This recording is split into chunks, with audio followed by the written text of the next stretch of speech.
I have hit go live. Are we alive? I'm gonna check. Are we alive? I sure hope so.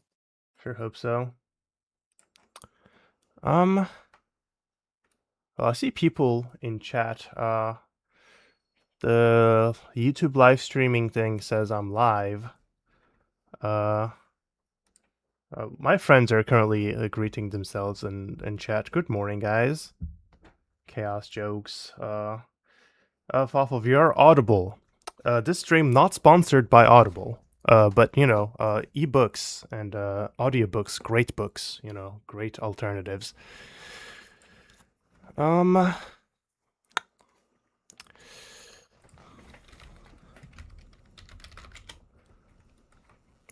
are we doing? Good morning.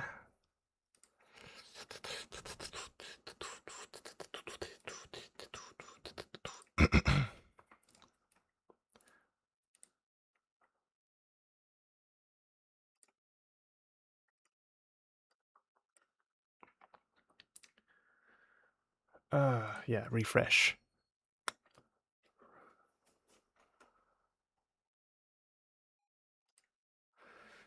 Okay, guys. So you know the drill. But if you don't know the drill, what do you mean ASMR?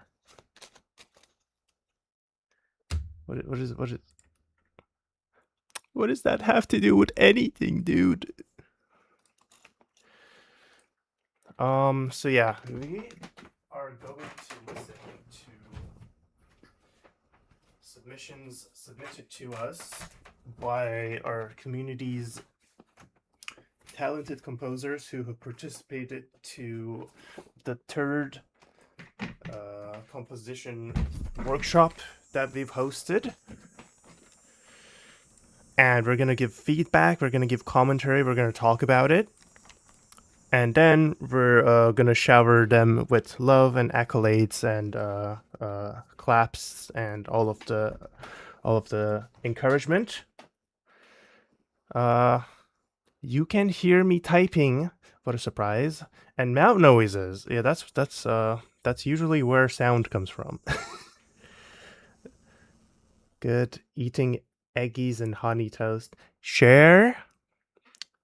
Chaos share, please. Sharing is caring. Honey Cheerios is good also. Yeah, once again, I have done the absolute minimum posting this ever because I still like feel you know, a little weird, a little awkward.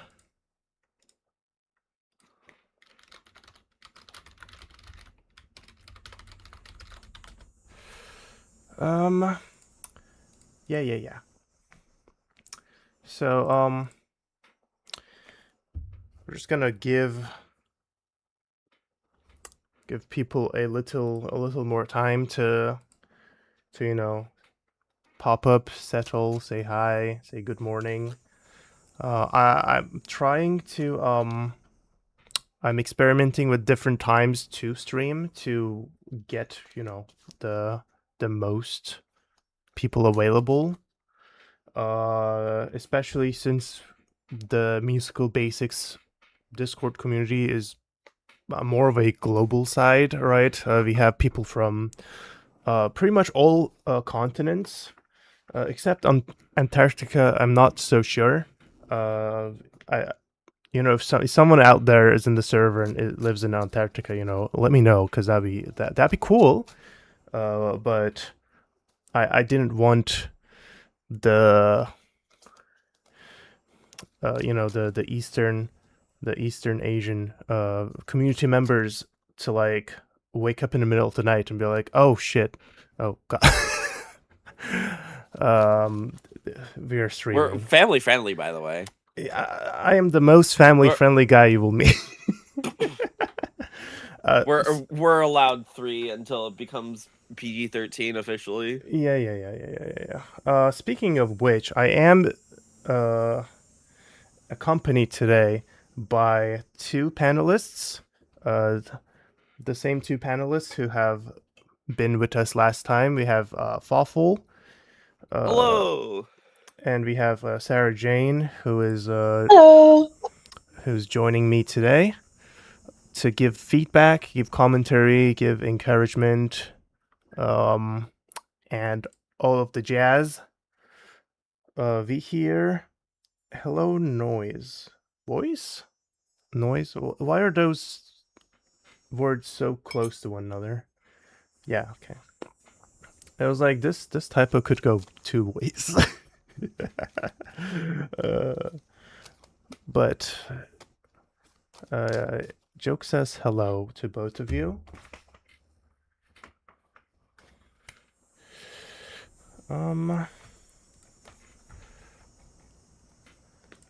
Wonder if we're gonna get some community members from the server. Oh, what am I doing, dude? It would help if I pinged a roll, wouldn't it? I think it would. I think it would. Oh my god. Yeah, you know, that's my bad, right? Imagine making a whole announcement and not pinging the role that goes with it.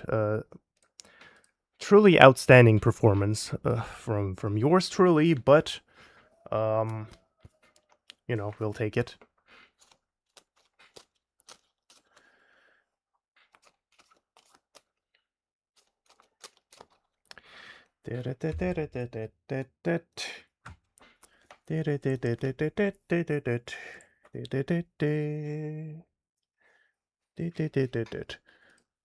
At least we seem to experience way less technical difficulties today than the other times, which gives me hope that Thank we are goodness. that I am learning how to be a YouTube streamer. No, you're doing great. Sorry, You're prepared and set up. I'm stealing all of your technical difficulties and making them my own. Oh no. we bid you farewell on your venture. Farewell. We bid you good luck on your adventure. Yeah, Sarah was like, we're just cutting ties with Fawful. Bid me farewell. Goodbye. Yeah. Anyway, so he was 2 minutes late. We can't accept that here. Yeah. Oh no. Oh no! What? He left the voice chat. Well, he did give us fair warning that he was going to. He did. I know. I didn't think he would actually do it. I don't know why my brain was like, wait a minute, buffer.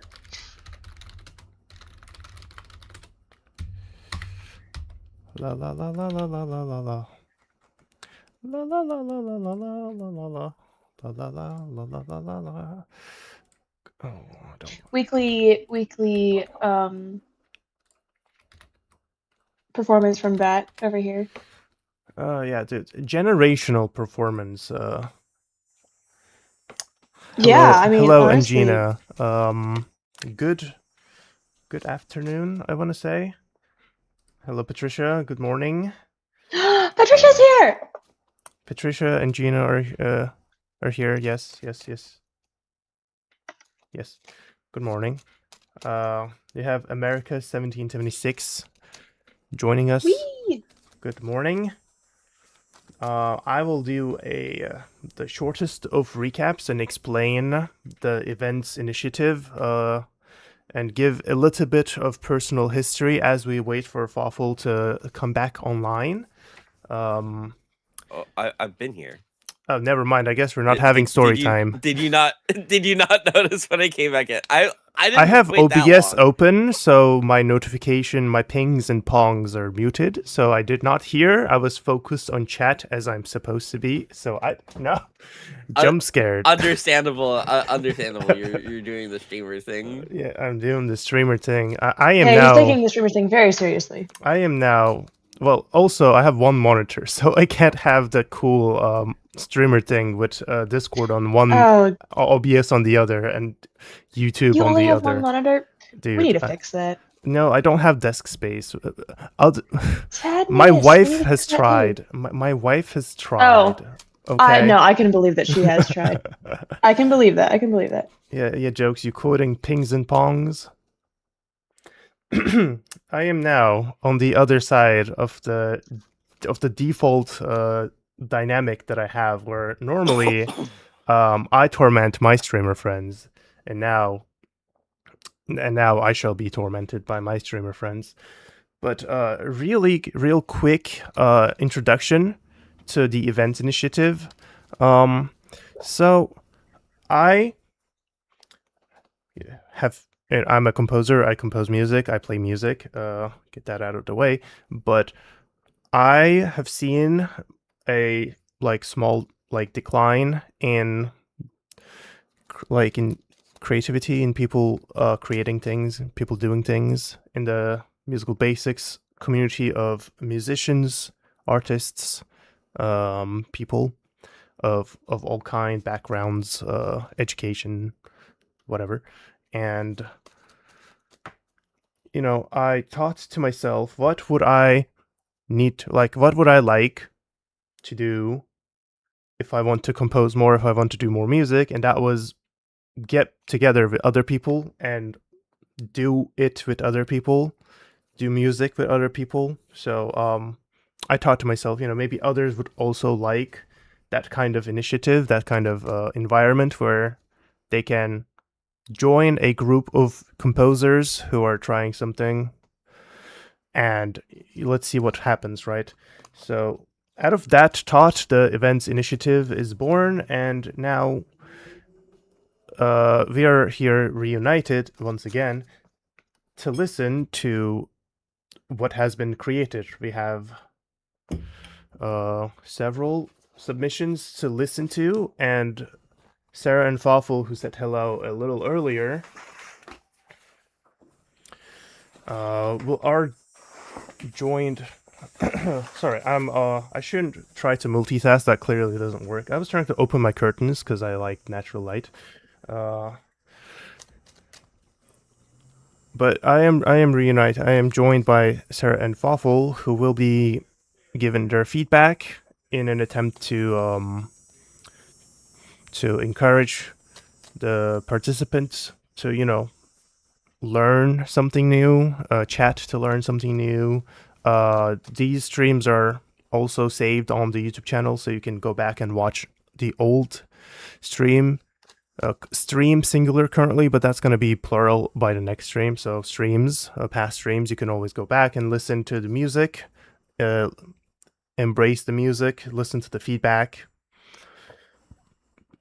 learn something, and such. That's the whole point, right? Currently, these workshops are meant to be educational, are meant to be like practice rounds in a controlled environment with people who can give proper feedback. And so that's what I would like them to be, like practice rounds, practice compositions, right? With that out of the way, I think that's all the backstory that we all need. Sarah, Fawful, do you guys think that we are ready to go? Oh yeah, I think we're ready to initiate.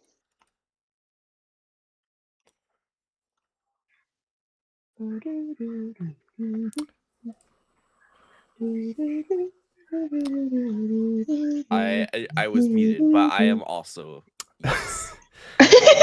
I was like, yeah.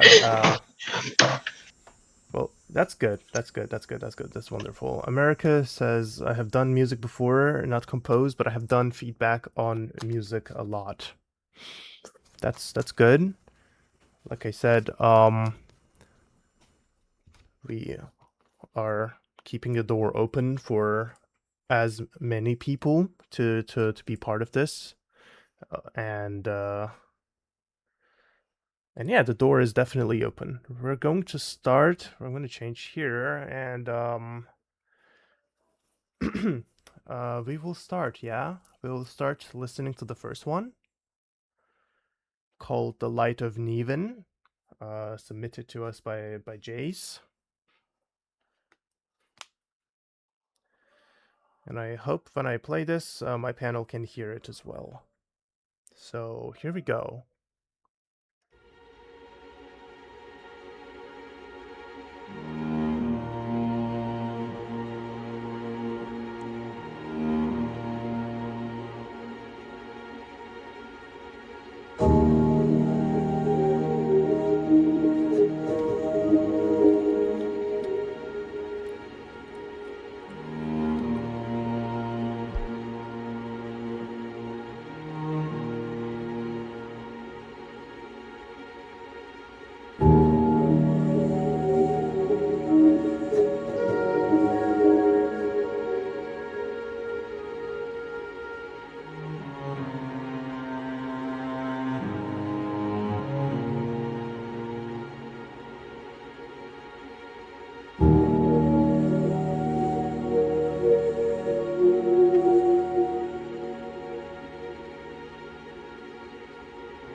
Okay. Everybody back at their microphones, ready to chat about Light of Niwen. I still don't know if I pronounced that word right. I should have checked in with Jayce before the stream. File that for notes for next time. Who wants to kick us off into the discussion? Sarah, Fawful? Yep, I'll get it. So I was really curious about how this, like, the thematic composition would go this round. I was really curious because Nature's Regrowth seems like a very specific but yet broad thing. I was really wondering people's interpretation of it. This was beautiful. This was this was utterly beautiful. That was just stunning. It was so nice. Yes, exactly. It was very relaxing, and it's very nice. I liked how there were several different themes kept throughout the entire thing that kept like a really good baseline for the melody to change and to flow. That was very nice. I personally love that. I'm normally one of those people where I'm like, you hold one note with one instrument and you build off of that with other instruments. I've always loved that. But that changed instruments as we went through. It was beautiful. That was really, really pretty. And there were different seasons. That was great. The transitions were really good on the from season to season. If there was one thing I would say is I wish there was a little bit more of a difference between seasons. The winter one was really good. The shift from winter to spring was really good. Because I was trying to follow along with the music, and I kind of missed summer. But besides that, I mean, I think it was beautiful. What do you think, Fawful? I think you stole many of the words directly from my mouth. I'm And sorry, I had to get it out because otherwise you were gonna do it, and I was like, nope, nuh-uh. It's mine. Fair enough. Yeah, just like I feel like there was, and to be fair, I think he posted how long it took to do the entire submission, and this was 7 completed hours. in roughly a day's work, right? That's insanity. So in order to do that, like you're definitely not typing in every note from scratch every time. Like there's a lot of part copy pasting, and like it's the arrangement and orchestration is like figuring out what goes where, right? But you know, if there had been a more, I'll call it classical approach, like where we are like actually writing this out note by note, there's a little bit more chance to make decisions as to what instruments are doing in a way that can be a little bit more flexible. And while this won't come up later, this is more a do as I say, not as I do sort of thing. I think it would be interesting to have you record those parts as performances in a more live setting, and the fact that you have to play it yourself is going to add, you know, that a little bit more of that human touch. Maybe not for the synth. Maybe the synth can get away with being a little bit more alien. But for other things, right? For the wind instruments, for those lovely cello lines, being a little bit more improvisatory with that. lets you add variance in a way that we didn't see quite as much here. And I would say do those kinds of recordings after you've figured out how the seasons should be different. Just to make sure that you're able to keep that throughout the piece, because I looked at the sheet music that was provided, and it's like clear that this piece is supposed to be taking place over the course of years. It did not give the impression of the course of years. It gave the impression of like a single season change over its development, and like more weather patterns within those seasons. So I would consider either like leaning into that side a little more and letting the timescale be shorter, or letting the feelings of each season differ more. Right? I want to be able to listen to the piece, and from the moment that it starts, I want to be able to say, "Oh, this is definitely summer." Would you Because say it a good way wasn't to do clear, that? I think, to me when I started listening, until I opened up the sheet, that it's Yeah, supposed to same start in here. summer. Would you say a good way of differentiating between the different seasons would have, as you said, like you said, the basis of what, but a way to actually apply that, would that be with different instruments that are, I don't want to say assigned, but different instruments that take the melody on those seasons? That way we have like a chain revolving door almost. I think having different instruments take on those roles absolutely helps. I want to see perhaps a little bit more of a stronger motif given to each season as well. Um, A clear distinction between everything yeah, else. this was like there were a lot of themes that were maintained pretty much exactly through multiple, if not all, of the seasons. And while it's okay to have some themes that are sort of universal and just of the piece overall, when you're doing something that has this like strongly seasonal thematic component, it it makes much more sense to me to have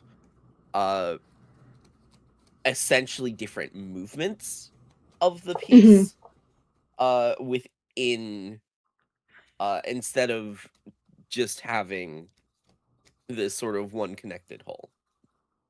Yeah. That's that said, like I think the quality of the piece speaks to itself.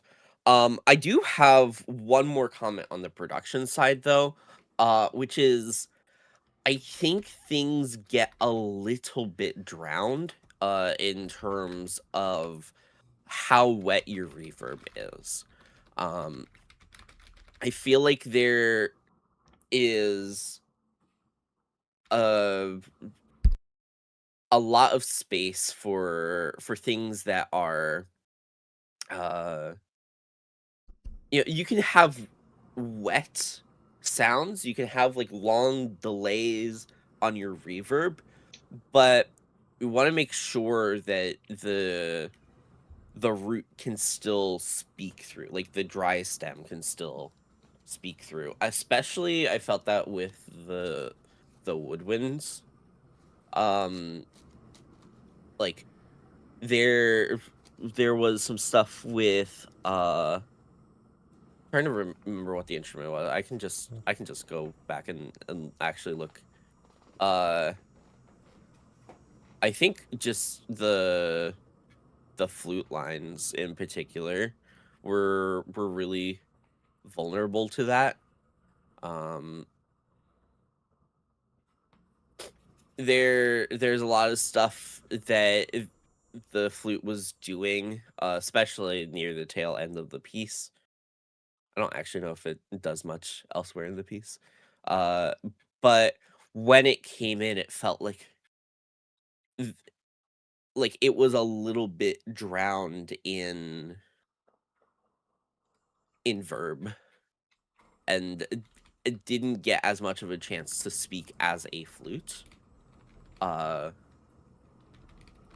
I think having a flute, I suppose I'll elaborate on this a little more later, but like woodwinds are kind of inherently good at sounding natural. They don't need the extra help from reverb.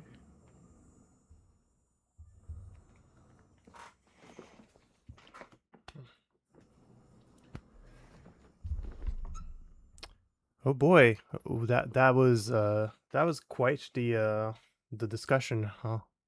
I didn't really want to butt in because I felt like the points that you guys were making were really quite relevant. Because of course I'm the best there is. I didn't look at the sheet music before coming in to the stream. So I guess I will give some of well, my thoughts as someone who, because this is this piece of music was written for a book OST, so it also like has that context to it where it wasn't like written specifically just because some guy on the internet was like, okay guys, we're writing pieces with the team Nature's Regrowth. It just kind of matched that way. I suppose that is going to be the team this dream. But as someone who wasn't listening to this piece with that context in mind and who was just thinking about how does this apply with Nature's Regrowth, how does this how can I put that, how can I listen in terms of the team. I personally didn't notice that there were multiple seasons, or that it was supposed to start in spring. For me, when I listened to this, I was kind of I under yeah, I agreed with America's message here, which said that he said it's like a nature documentary. That is, I found that to be quite accurate when I was listening to it. I could put some voiceover in like of someone who's just like describing something in the savannah somewhere. It sounded like a quiet type of like epic music where like it's not like a war chant, but it's also it rec it rec it, I recognized some quality where like you can feel that it's moving forward, but it's not like it's across like a long period of time. I would almost see that as like one season changing into another season, as opposed to like all 4 seasons.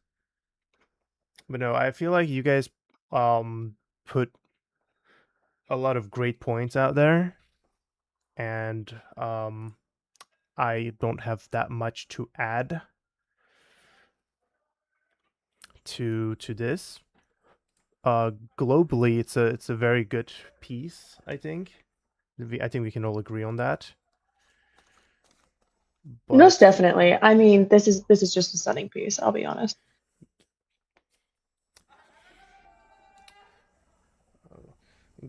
given the context of like the whole like full year thing, the length of it makes a lot of sense. But coming in without the book OSC context, I definitely thought, maybe if you cut out the repetition for certain parts, you could definitely cut this back to like almost like a distilled version of it, and it wouldn't lose that much. I think that ties into what Fawful has been saying, and Sarah, you too.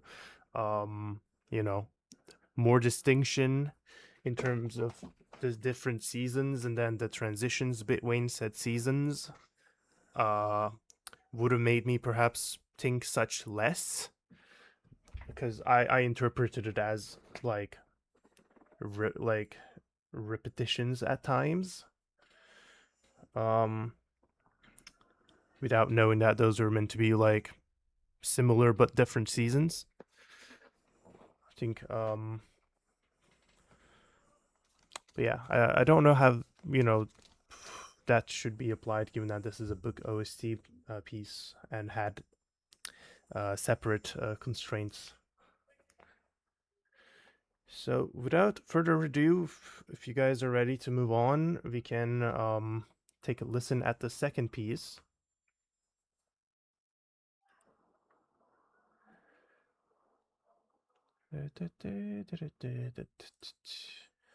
Which is called Magnolia, from a certain Charlie Stavar. Now, Charlie Stavar, as Fawful, you might remember, was part of the Musical Basics community a hot minute ago, and the piece Magnolia was written with like exactly this team in mind, and so I don't feel bad including it here. With This is before we get into it. This is mhm. an older piece, right? This is absolutely an older piece. This piece predates, I think, the events initiative. I do believe I've given feedback on this piece before, but not Ye- in a live setting, of course, Not in a live setting, and or not like you this, are, rather. no, not like this. But you are absolutely correct. You have heard this before. I don't know how recently you've listened to this. Myself, Not recently enough. I'm sure it will have changed since yeah. the last So time. I would perhaps like enjoy your feedback more as a second hearing, as a second hearing as well. I think that might be there might be some relevant pieces of feedback there. I myself am in a similar place as you, as in I've definitely listened to this while it was being written, like step by step, perhaps more often than you did. So I will keep my mouth shut, and we will listen to this, and I'm like, if I come up with some sort of feedback that might be useful to um the generations to come afterwards, I might give something. But until then, let's listen to Magnolia from Charlie Stavar.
this is not my first time listening to this piece, of course. And Charlie has an what's the proper word? Charlie's style is so inspired by Chopin, and it really does a fantastic job of like letting those inspirations speak through in like the harmonic language, in terms of like the ornamentation, in terms of a lot of the technique involved in playing this sort of piece, and the textures, and I think all of that has been captured wonderfully. The thing that I always want out of these pieces, whenever I see anything of Charlie's, is I just want more of it. And of course, I'm not saying that we need more individual content. Just that I think a lot of times composers get in the zone where they have heard this piece so many times as they're working on it, and they've heard so many variations that it's hard to tell from a listener's perspective necessarily how attuned to the ideas the listener is, right? A listener that's listening to this for the first time, for the third time, has a very different perspective than the composer who's listened to it hundreds of times, as they've worked through all of the minutia, right?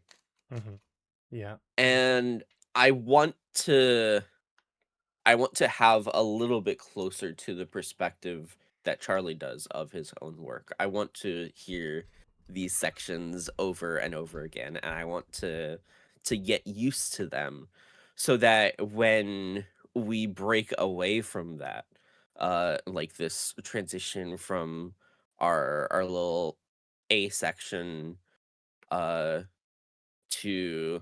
our B section, and we wrap around the circle of fifths and go from flats to sharps. It's it's something that we run into a lot, where we don't want to force people to re-listen to material, but also repetition legitimizes, right? It's not taking a shortcut to repeat the stuff that you've already been over. And I still think at the end of the day that that's what this piece needs, just a little bit longer to simmer in the feelings of the piece.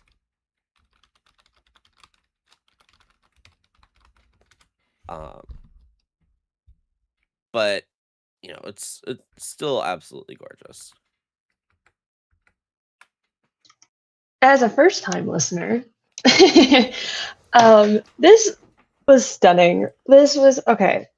I am like, as a pianist, I love listening to other composers, especially young composers, compose with the piano. This was one of those pieces where I want to come away going, how can I get my hands on that and learn the piece? Because all it made me want to do is to just relax into it and kind of just disappear in the music. And I've talked about that on the server recently. I've talked about wanting to like have pieces where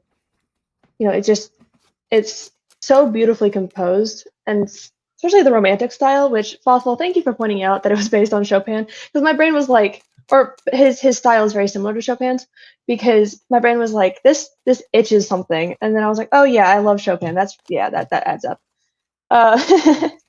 But this was beautiful, and Fossil, I think Fossil's right. Is like once you listen to a piece so much, it's very easy to. I don't I don't know if it's lose like the effect of it. I'm sure that he's heard this multiple times and is like, I don't know how to continue it. If this was longer, I would be so happy. Like just more of this and more of it's delicate. That's what I love about it. It's very dynamic, it's very delicate, and it doesn't feel forced at all. That this composition feels like it flows from one section to the next quite beautifully. I don't really have any critiques on this one. I will be honest. I think my brain shut off in the middle of it. I was just like, oh yes, I'm just gonna bask in this.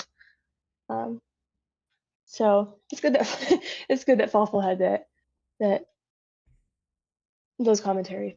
But yeah, this is a good one. So both of you have pointed out, it could be a little long, like it could be longer. Chat is sharing that sentiment. It, it would have been nice if it was a little longer, right? So I'm going to guide the conversation more into into a practical region and ask the both of you, like practically, if you were a composer and you're composing this piece and in your head, right, it's finished, right, because you've heard so many times and we understand. Um, how would you make this piece longer? Like, where would you add more content? Where would you think to like buff up which sections of the piece, right? I want to hear more about that part. Let's talk about that part a little bit. Yeah. Do you have an updated version of the sheet to look at and like point out measure numbers, or are we just going off vibes? Well, we are going off of vibes. For this one, he's not. He's asked to not show the sheet music, so I will not show the sheet music for this. That's But respectable. let's go off of the vibes here. So we have can I ask you to replay the opening? Yes, you can ask me That's anything. that's something that we have access to. Yeah. You can absolutely do that.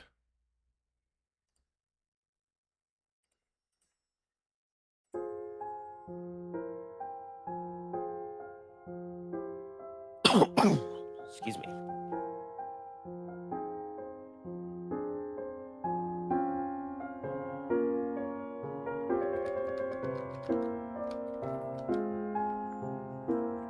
Okay. So we have you can keep playing while I talk. Yeah, background music for the commentary. Yeah. So we have sort of a repeated phrase here, like those first, I think, 6 measures Yeah. have a little bit of a repeat built in, and then we start developing that. We grow into this and we have a bit of a widening, but we have this, and now you can stop it. Right. This starts off as just a very small variation from the beginning, and it kind of widens until it lands us in a B section, right? Mm-hmm.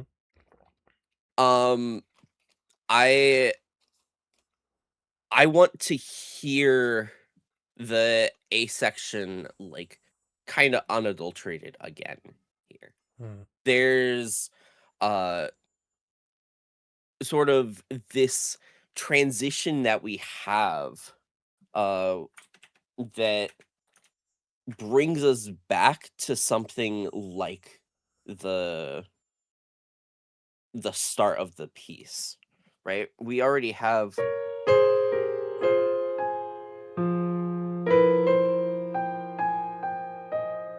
I'm trying to go off memory here.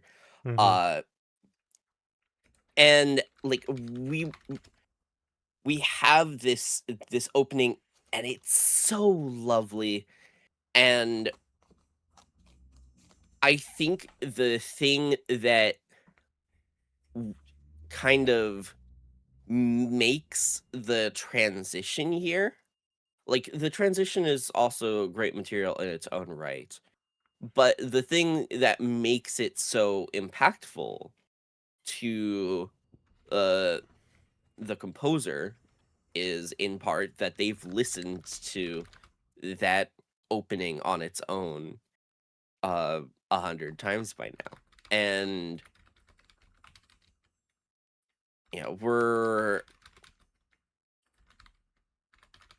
I kind of want to let that sit, right? And I want to find places in the piece where I can let something sit, where I can just loop it around.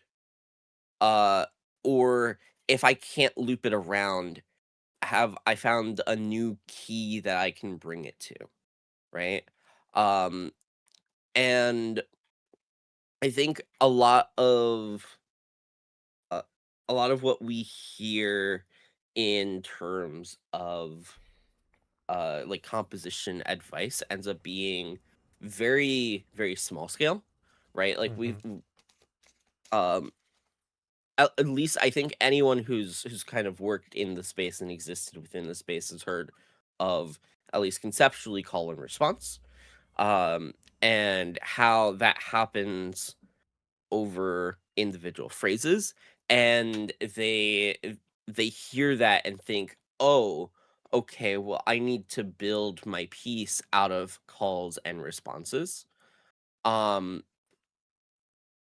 It's sometimes just okay to repeat the call before responding. Mm. It's okay to like make sure the audience has gotten the message completely. And that's sort of what builds appreciation for the differences when they arrive.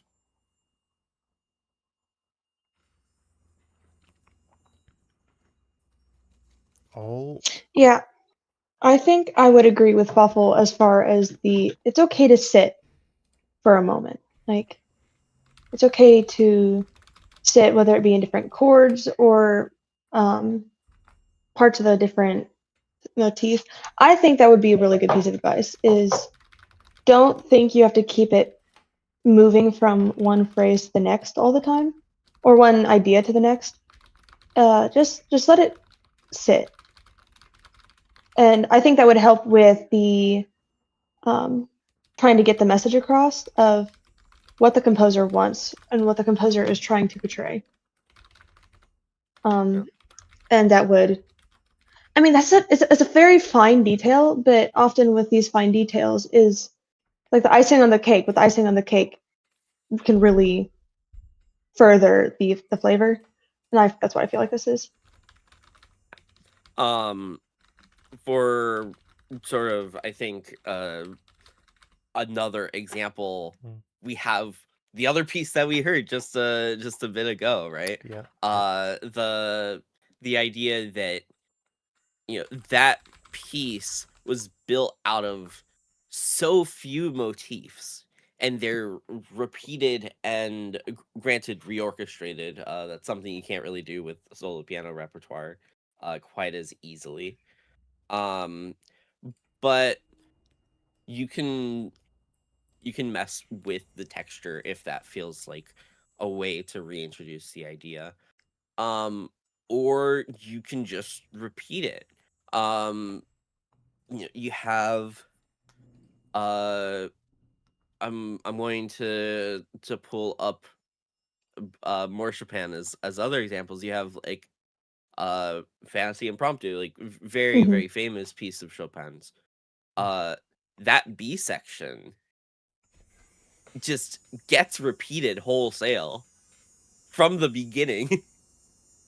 And at least in the version that I have, like the physical edition that I have published,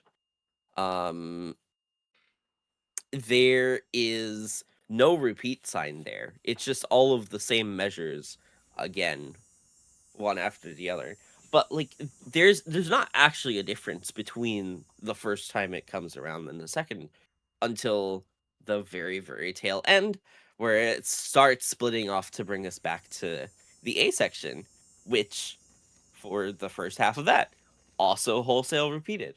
Right? There's nothing wrong with having that be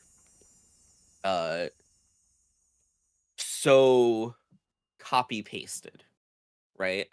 I know we talked a little bit about in the previous piece about how you can like avoid copy pasting again and again and again. But there's also like the other side of the spectrum where we're just trying to develop and develop and develop, and we don't give everything a chance to rest. Not to say that we fell into that here, but it's always something that we need to keep in mind as composers, right?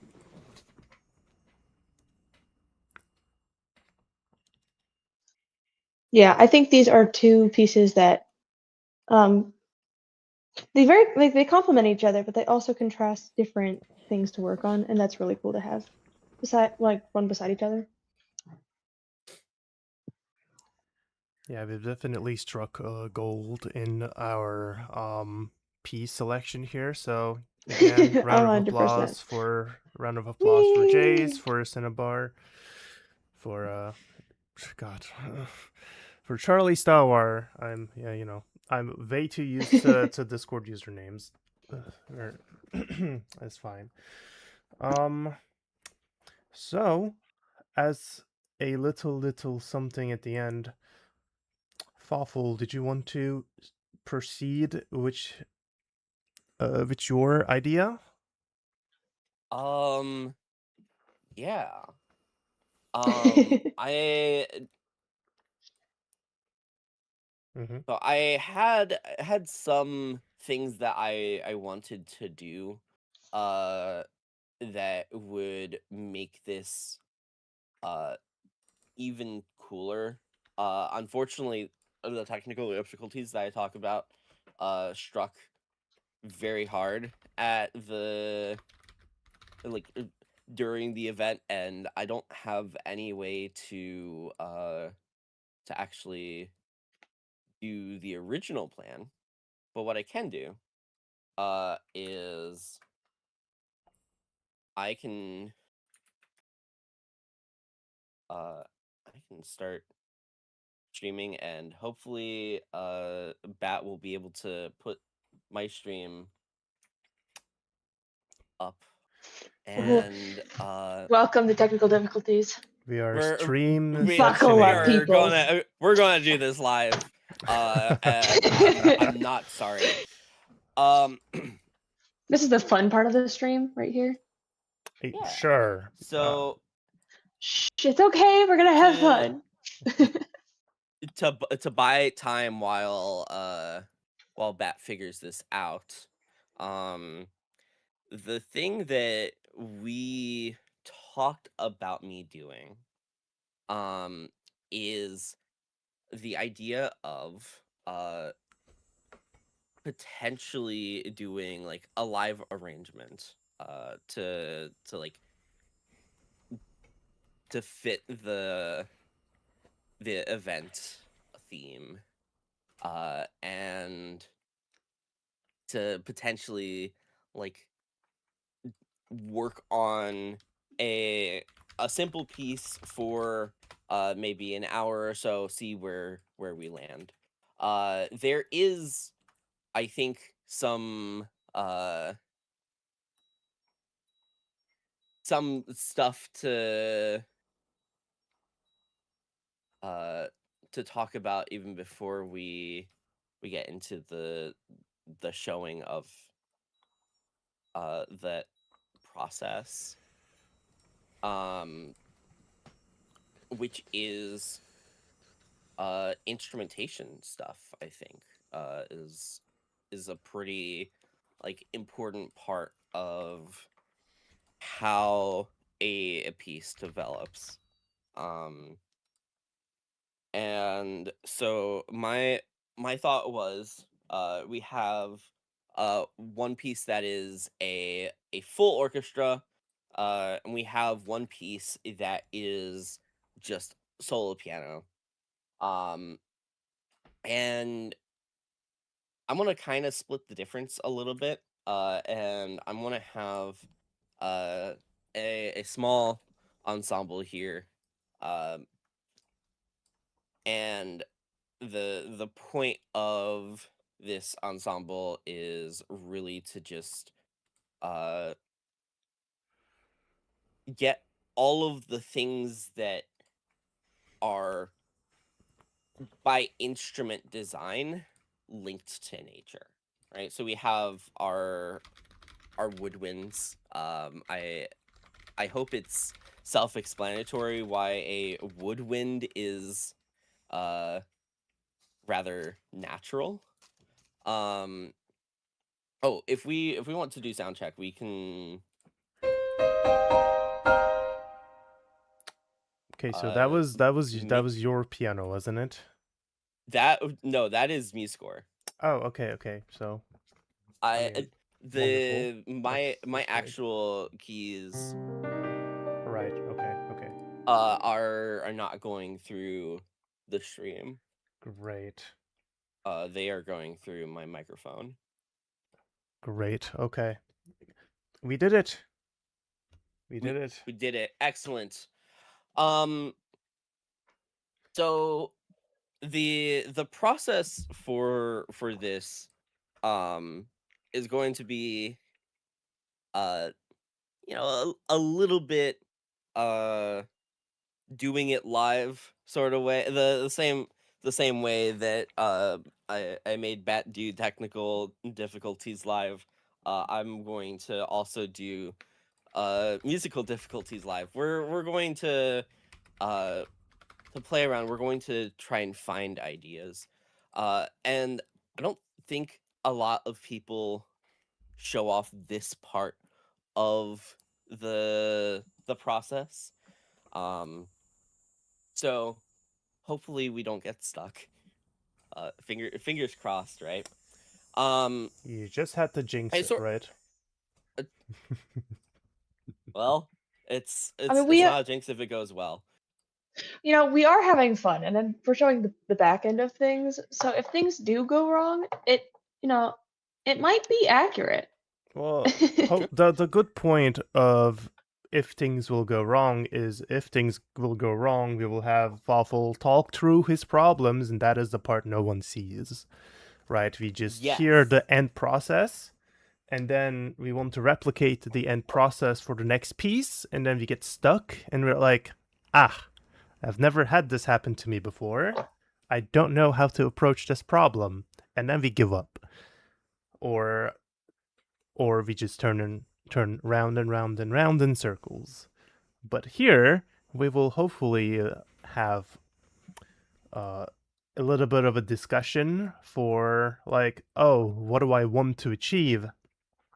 Why am I unable to achieve what I'm trying to achieve? And then we can talk, and then, oh, okay, well, this works. Or this and that, right? So that's the That's the angle that we should approach this exercise as, right? Yeah. So yeah, that's what I had to add to it. But technically, our setup seems plausible, and so we can start. Yeah. So I kind of just arbitrarily chose E flat major here. Like this is very much like the kind of choice that is um purely arbitrary, right? There's not any real decisions that go into the choice of a key signature. We could just as easily make this D major or or something like that. Um, I do want to say I'm defaulting to major here a as a word. Um, but the the thing that really is critical here is sort of the the decision of brightness versus uh like that the more dark or like mellow side. And that decision, both of them can fit within the theme.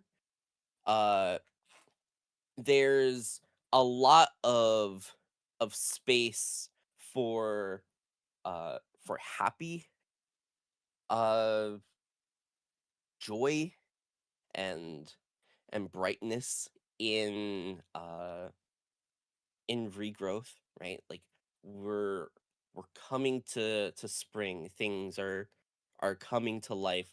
We're getting to that point.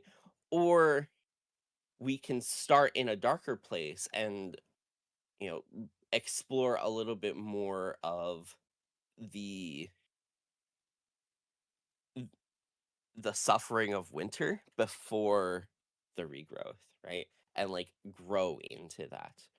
Um but I I think there's a little bit more flexibility in interpretation if we start from something that already is uh on the brighter side and we just go into that. So I'm I'm looking at these instruments. I know I talked about the woodwinds. We have also marimba because it is in fact the sound of wood. Um, we have a piano for piano reasons. Just like the flexibility of the instrument is bar none. Uh, and it makes it easier for me if I get stuck with other instruments. I think I have to think about it a little bit harder. But piano is piano is the main focus for me and for a lot of people, so it's okay to just slap it in there.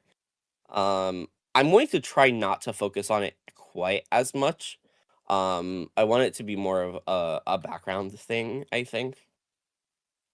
And then we have the cello. We could do an entire string section. We can always add more instruments later if need be. But I think cello, and I promise I made this decision before our first piece uh put the cello on in such a prestigious place. Um like had it do so many prominent lines. I promise I had thought about this a little bit before getting to stream. But we are still going to do stuff.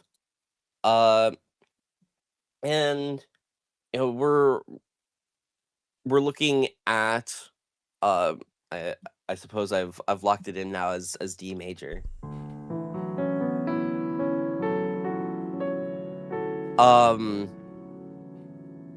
So when I'm trying to get started, it's often good enough to just put my hands on that scale and try to figure out like what are my hands trying to do naturally, and where is that leading. And especially like we have this regrowth and we're starting on the bright side. So thematically I'm thinking of blossoming, like these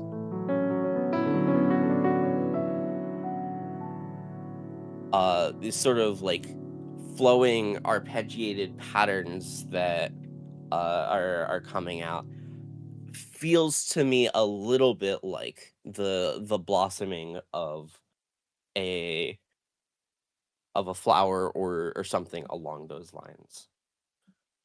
So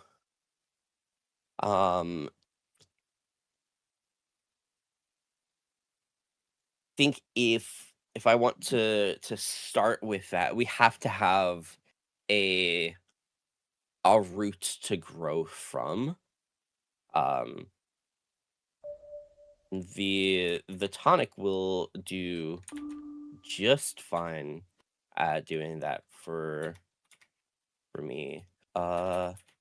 For all of those who don't know what a tonic is, can you explain it? Yeah. So I've been talking about our key signature, right? And I've been talking about D major as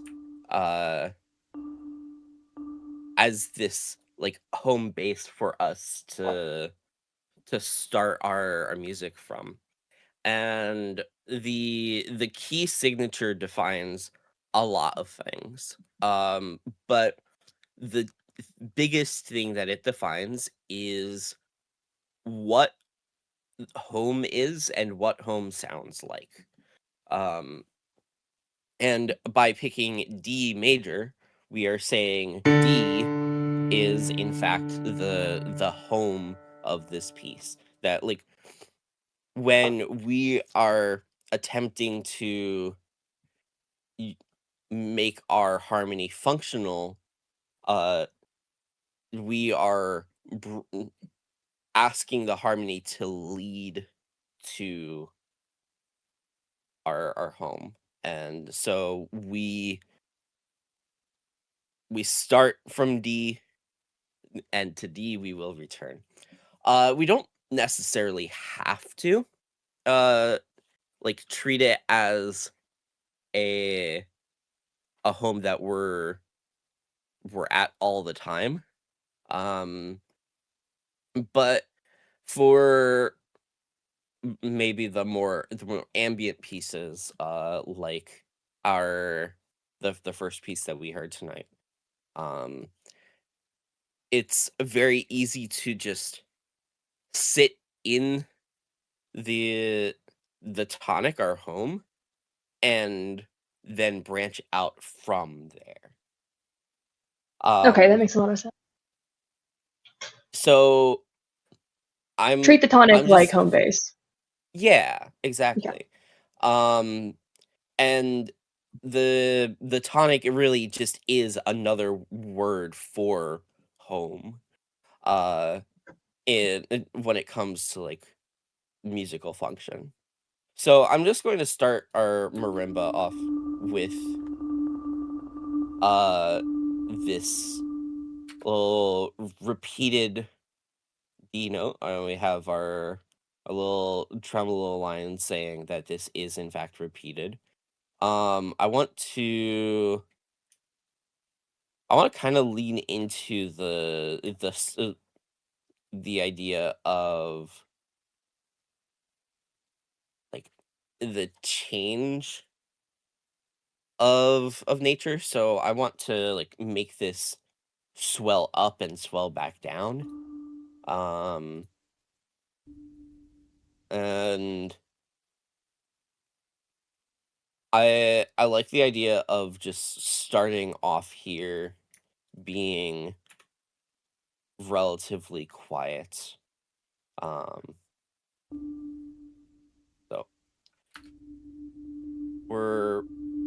we have a little swell up, and then it goes back down, and this gives us a little bit of something to work from as our base.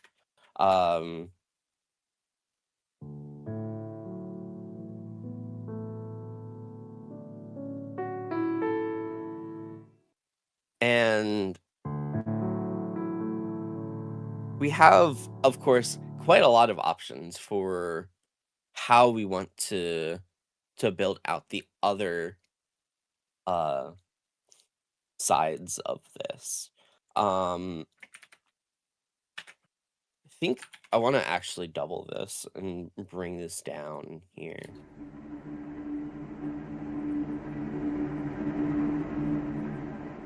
And give us a little bit more in the lower registers.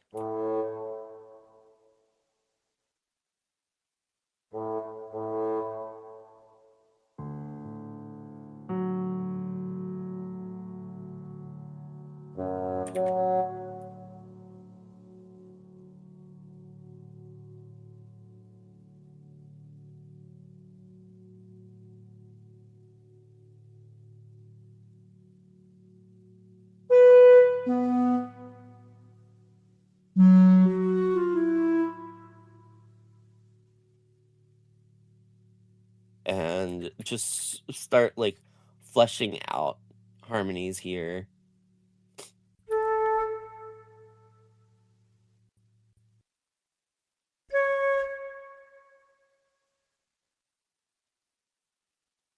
And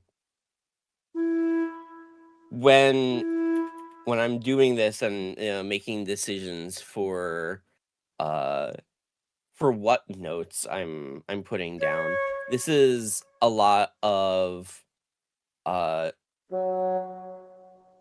just trying to decide on a palette of harmonic language, right? So there's a lot of complexities that can go into harmonic language. I'm going to just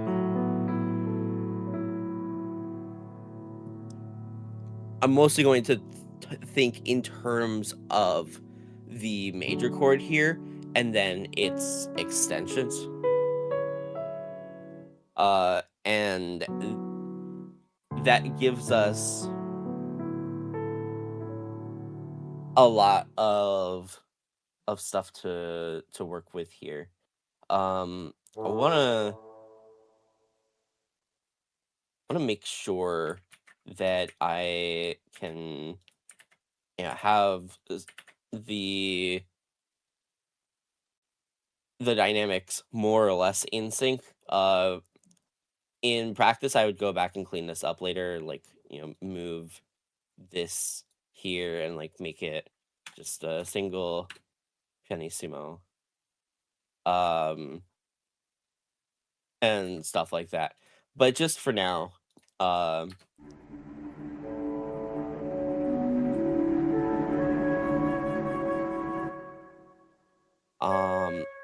I do like that. I want to have a little bit more motion, I think.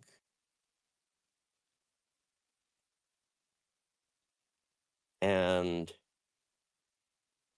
want to just give this a little trill and like,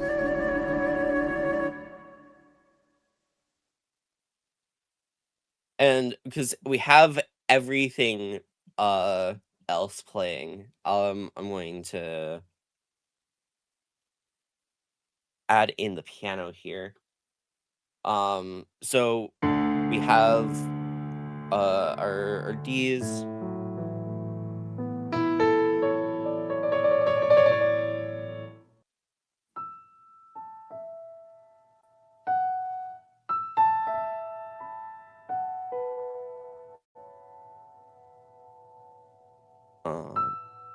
starts on an E.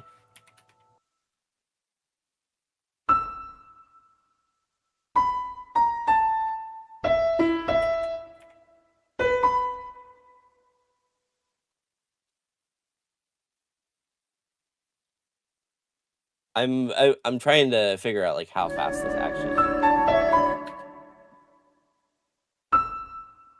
I kind of want it to be faster. That twice as fast.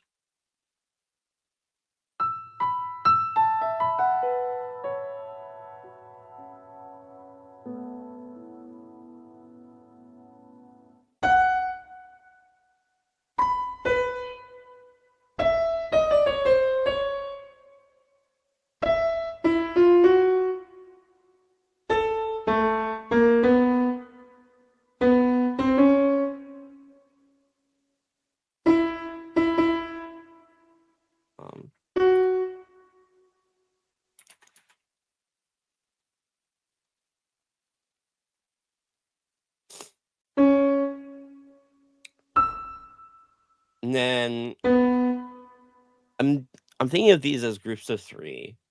So I'm trying to think about whether I want to make that actually into tuplets, or if I'm trying to like I'm trying to think about rhythm here, right? Am I trying to put this on beat 1? Am I trying to put this on beat 1?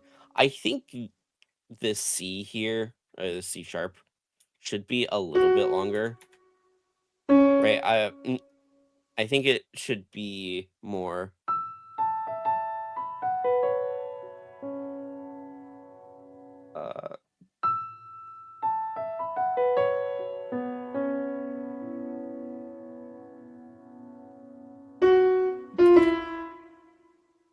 Something more like that. And of course, when you get funky rubato stuff, it can be sometimes a little hard to figure out like what the bass rhythm is, right? And like what is like change of tempo and what is actually change of rhythm. I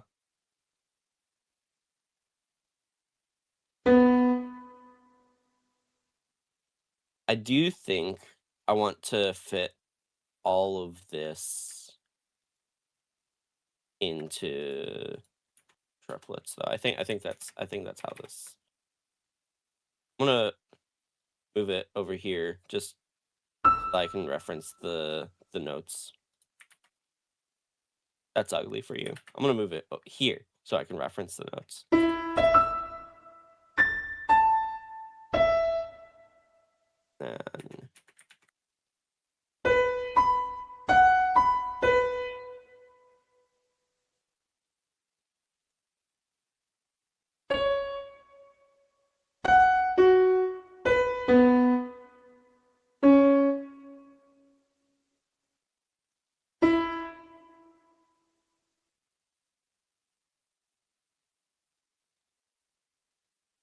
And this is definitely pedaled.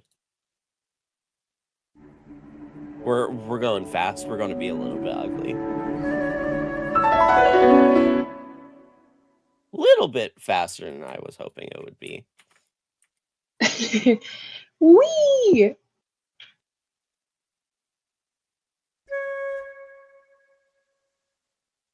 We indeed.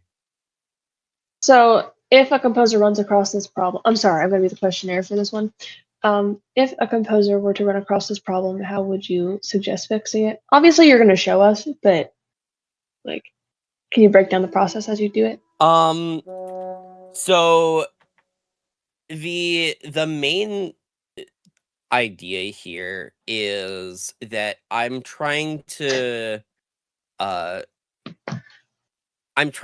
find a solution that matches a few constraints, right? And the first constraint is that I know I want this last note to land on the first beat of a measure.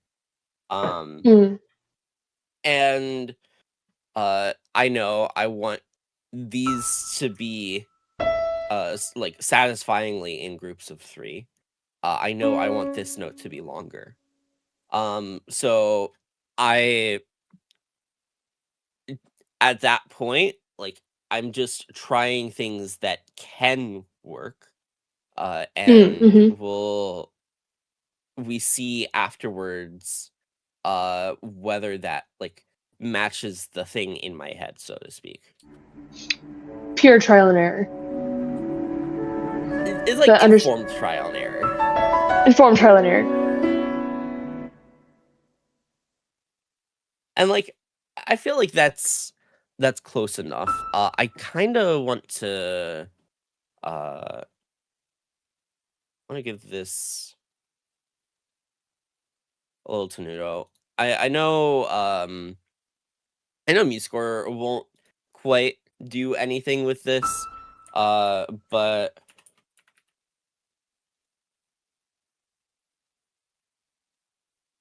a human performer would look at this and see, aha, I need to give this one a little bit more time.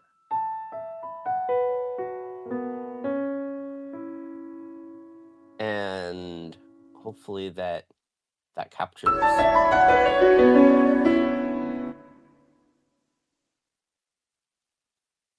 So I think that's an important note to just give light to is, as composers, what is on the sheet music may not always be how it sounds performed.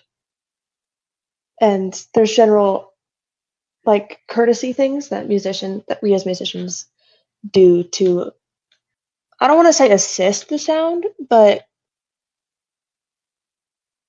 I'm trying to think of a word that would say what I'm trying to say. It's like little minor adjustments, you know, we're adding our own little brushstrokes to encourage the flow of the piece, if that makes sense. If I'm saying that incorrectly, you can correct me. But little encouragements, you know, for the motion. Yeah, that's a good word. That's a good way of saying it.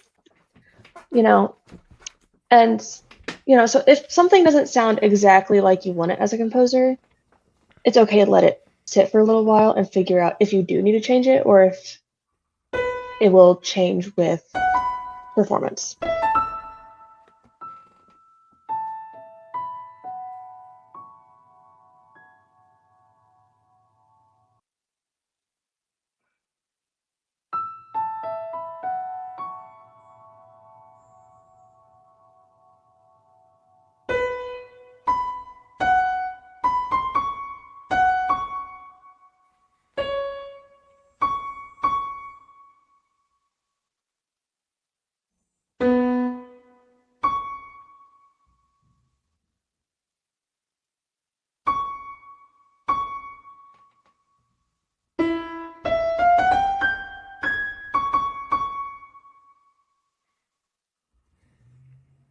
I think this might be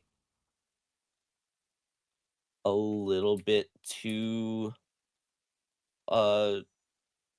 long that I'm holding that note, but let's listen to it and find out.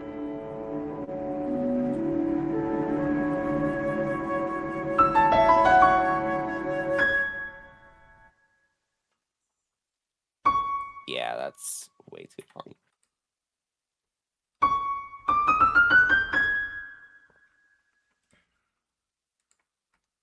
Actually, the problem might be that I'm starting this too late.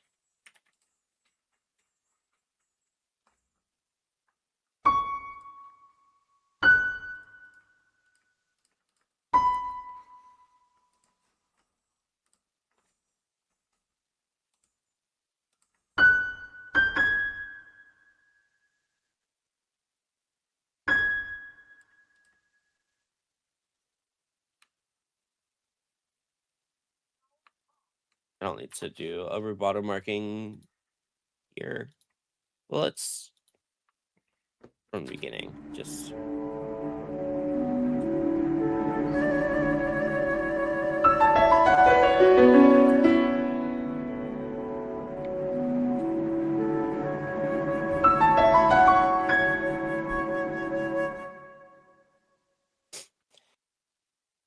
And I mean, I know we're only a few measures in, but I'm very much liking where that sound is taking us.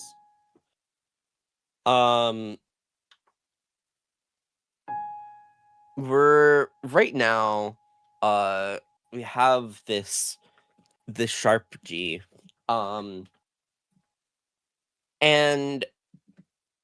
I suppose I should talk a little bit about like why sharp G. And I'm going to direct our attention over to the key signatures here, right? So if we think of like our blank key signature, our C major key signature as like neutral, then we can add flats to make things darker. We can add sharps to make things brighter. And as you can see, there's like an order to those sharps and those flats. Which ones get added to make it darker, which ones get added to make it brighter. And right now we're in D major. So if we want to make something one step brighter, we'd look at the key signature for A major, which includes a G sharp. So by getting the G sharp in here, we're bringing things to be a little bit brighter. But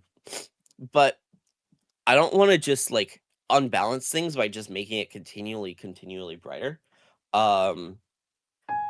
And there's also a lot of tension in this note. I think it wants to resolve upwards. And if I can make it resolve upwards and also add in some of the like the darker sides, the flatter sides.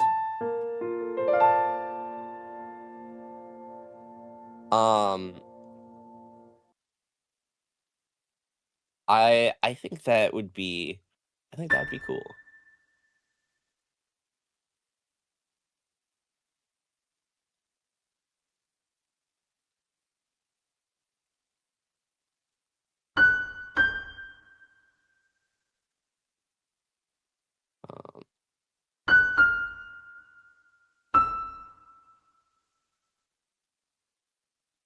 And yeah, wanna bring this up then to B flat and like start getting that side of it in here.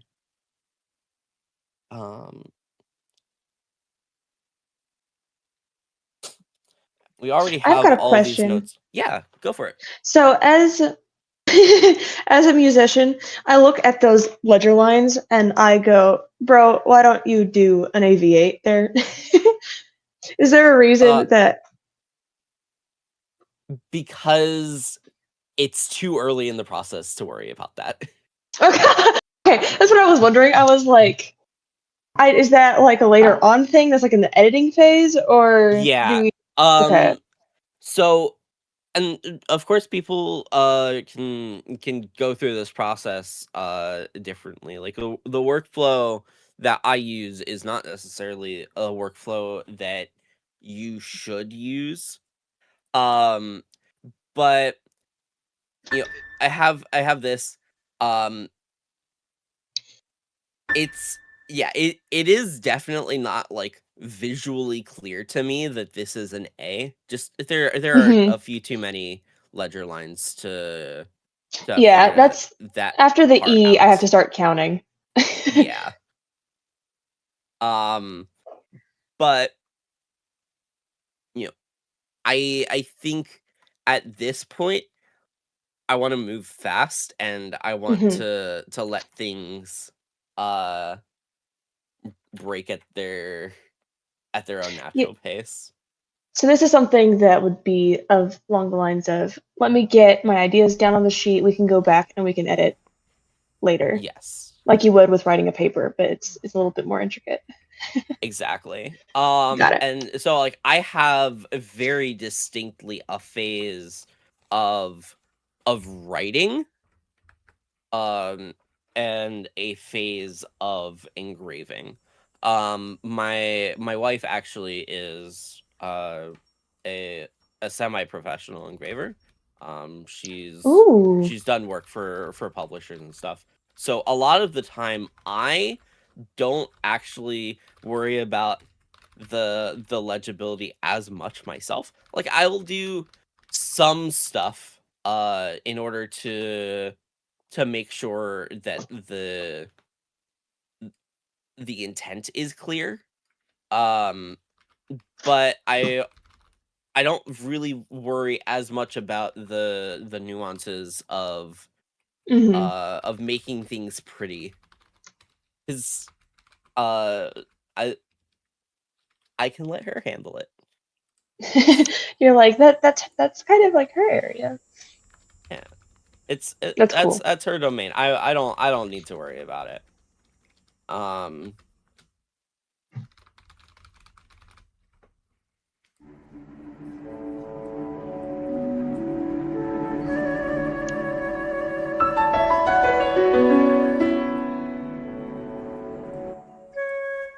I kind of don't like it going the whole time.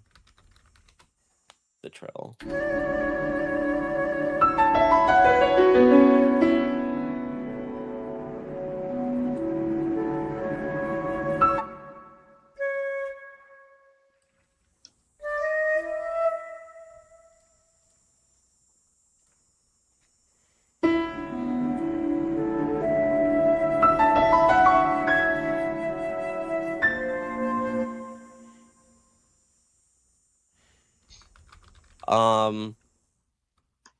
I mean, I think in general,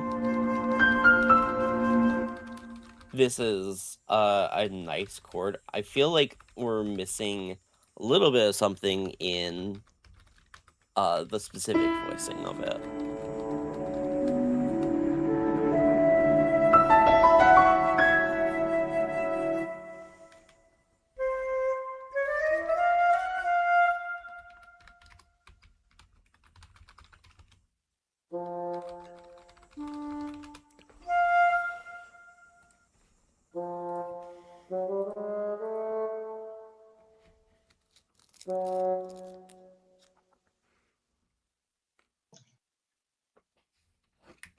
I think part of it is as well that we don't have a lot leading between the chords. So I'm going to try and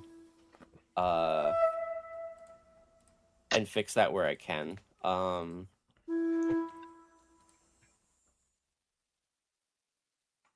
And just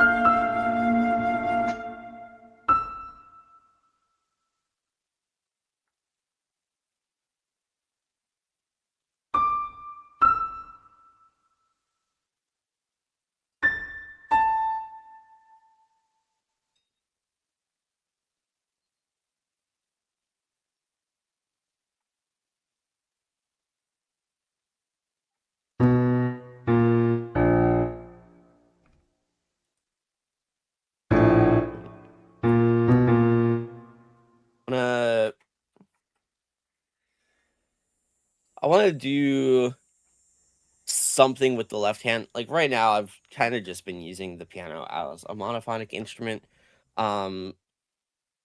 We're bringing in a lot of instruments at this point, so I kind of want to start using all of these instruments for everything.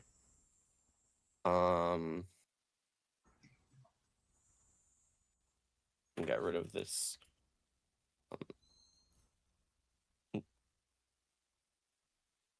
crescendo, because pianos cannot crescendo like that. on a single held note. If you put a crescendo on a singular note, it will not change. What if you did, though? Okay, but it's ineffective. Okay, if I see that as a pianist, I get mad. I'm like, You know what? okay, so should I just like lean into the piano and just make it like what? How is this supposed to work, bro? I think that just gets bonus points for making Sarah angry, along with the rest of the pianist population. Yeah, Oh, you're supposed to actually open up the piano and begin using an ebow to gently stimulate the strings. Yeah. So we're now getting into the forbidden piano techniques that they won't teach you at school. Honestly, I was 14 years in before I knew about the whole opening the piano thing. You have to level up for that.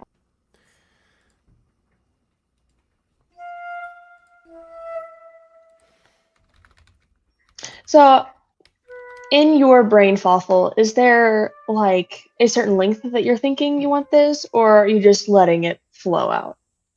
I'm letting it flow. There's I think there's a value to be had in like planning out like, oh, I want to do 32 measures of this. I want to do 16 measures of this, then 16 measures of this. But for this right now, there's I think, especially like with how relatively ambient this is, for the time being, I don't want to like commit to a hard deadline. I want it to grow Yeah. naturally, or regrow naturally. Haha. Thematic. Thematic.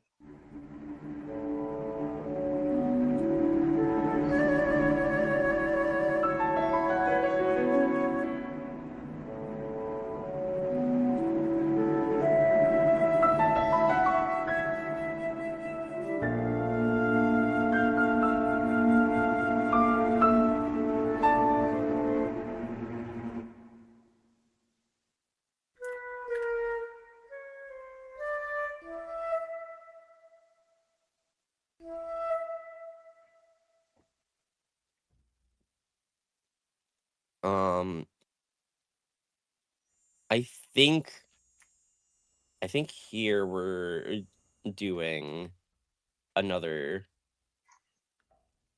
E.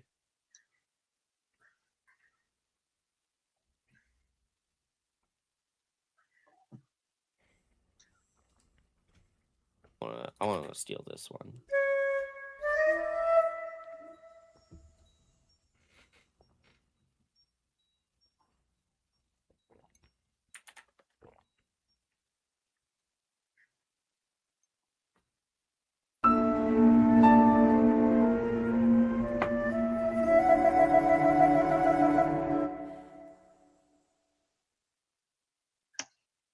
We're kind of just going by impressions, right? Like I want to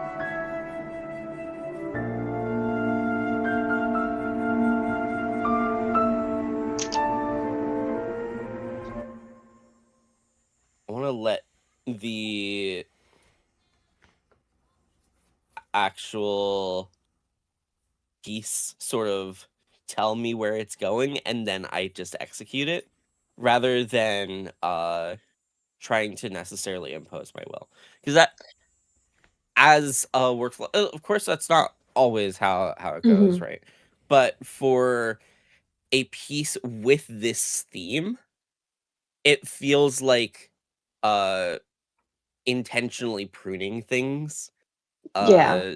Just it would be antithetical to the premise, right? Do you think, like, whenever you were a younger composer, that was a little bit harder to, like, patiently let happen and, like, just let go instead of trying to narrate? Because I know I would 100% be that kind of person who's like, I'm gonna overthink every single part of this, and then it just kill the vibes. I think the difficulty that I had as a young composer, more than anything, was that I didn't hear where the piece was going. Like, I hadn't developed that particular technique of my ear. So when I listened to the piece, I was just listening to where it actually was, and I just did more of that. Okay.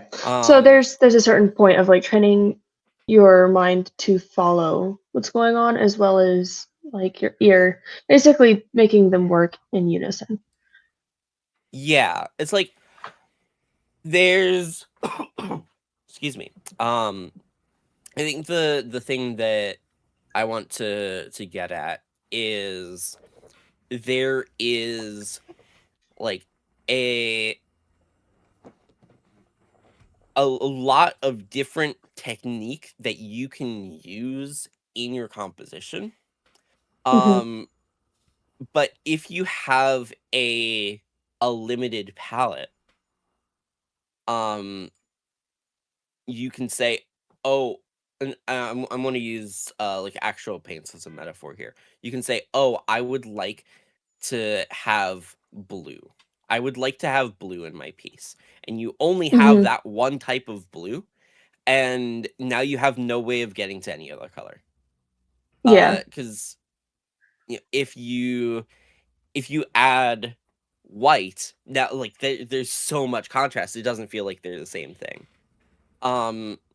Like, as you expand that tool set, then you have more opportunities to say, oh, this this piece is using blue, so I can bring in my cyan, I can bring in my fuchsia, Right. I can bring in my turquoises, and now I can start like bridging the gap more gradually between that and the white that I'm attempting to reach for a B section or whatever. And there's a lot of understanding of like why something works as well, that uh you really do just have to sit down and like grind it out. Truly trial by And fire kind of moment. yeah, like there's there's a lot of stuff that I'm sure all of us who have like tried to be uh creatives in any field really have run into the idea of, oh, my earliest work is absolute dog water, and I don't want to show this to anyone, and going from that to this, Mm-hmm. or to to a place where you're able to share what you make and be proud of it, Mm-hmm. is a process of making decisions, listening to them, and saying that was a bad decision. Yeah. And being able Um, to be like, okay, now I know what not to do in this context, kind of thing. right. Or I would say more to the point in music, because there are really no terrible, because things are terrible. Uh, and I think that's cool.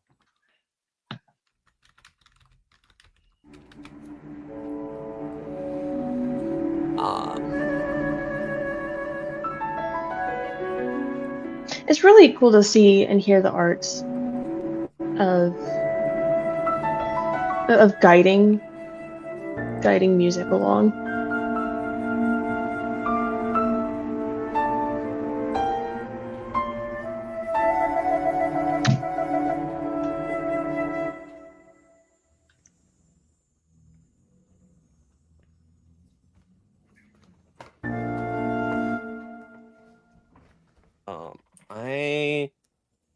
I want to do more with the left hand. Basically, this entire sequence.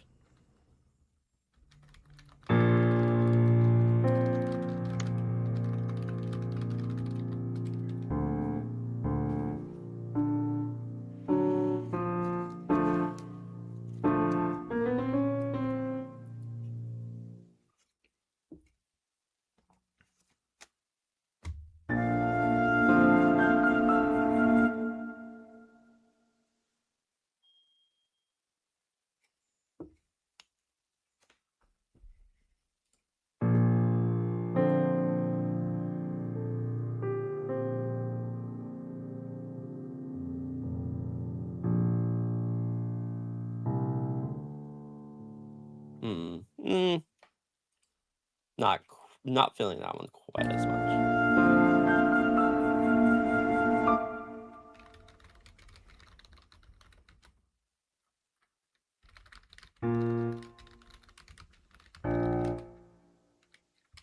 But I do like having like something sort of reinforcing the other strong beats here.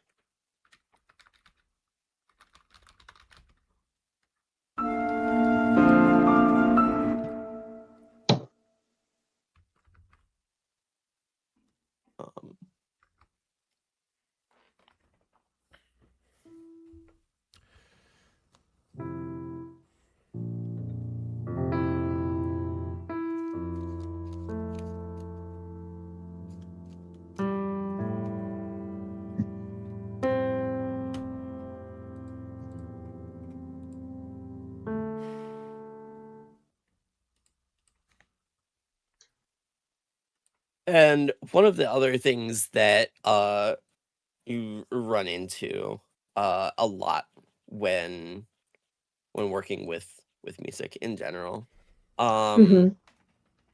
is this idea of counterpoint, right? And like being able to make different lines that feel like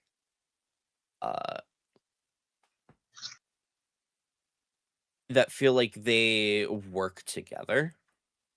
So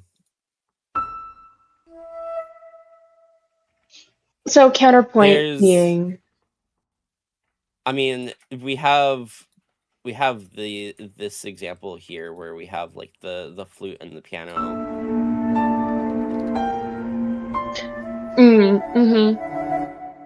Kind of their own different melodies that are actually harmonizing at the same time. Yeah.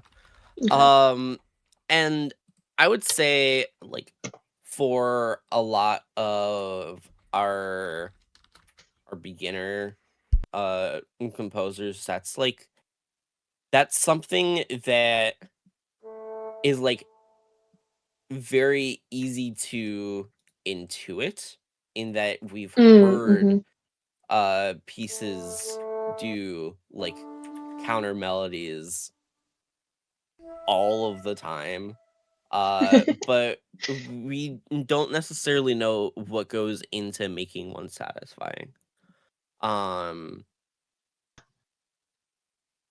And there's a particular idea that got a ton of popularity back in the olden days.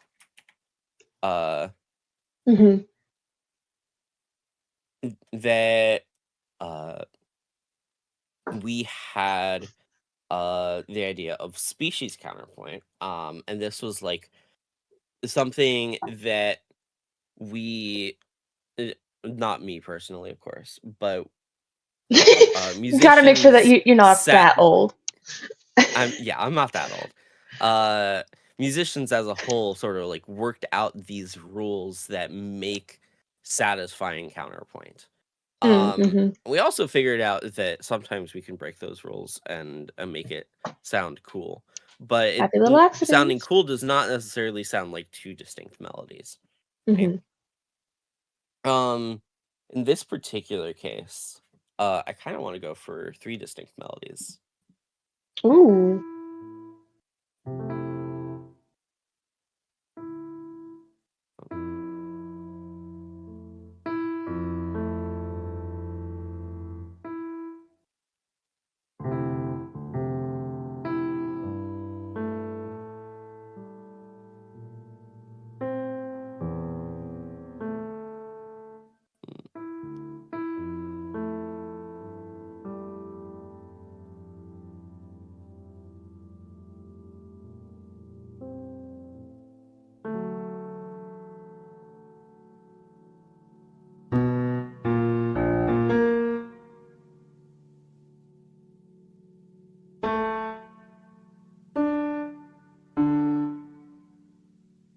And I'm going to kind of work backwards a little bit to figure out what those are. Okay, I have a request. I'm just gonna announce it like that. So Yeah. let's say, Fawful, you are a composer cramming for a final, whether it be for school, whether it be for submissions. You know, there's often moments that I'm sure the composers have with this, with the things that we do, trying to get it submitted in time. Could you example a form of speedrunning for us? Of, hey, I've got like 15, 20 minutes. I've hit a flow state, but also I kind of need to get this done. Yeah. Honestly, I think there's a lot of stuff that we've already covered here. I don't know if we would get a ton out of like trying to extend this that much. I do want to finish out this counterpoint, but honestly, maybe at here we can just Yeah, and emphasizing that it is good to take breaks. You guys do not have to compose an entire piece Yeah, in in one one sit sitting, down. right? Jayce was an exception for this, right? I don't think that was 7 hours continuous composition, but If it was, it I'm was impressed. it was not specified, so I guess we will never know, or I guess I'll ask him.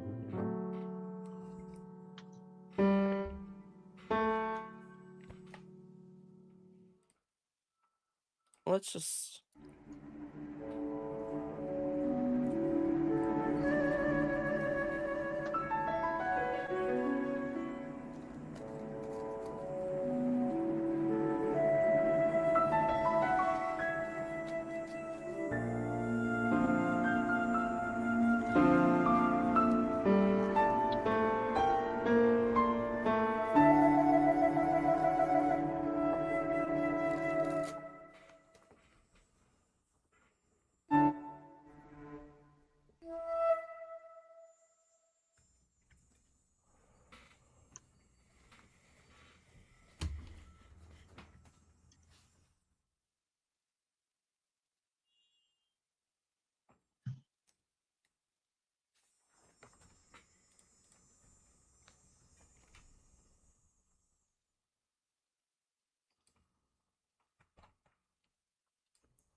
and honestly, just for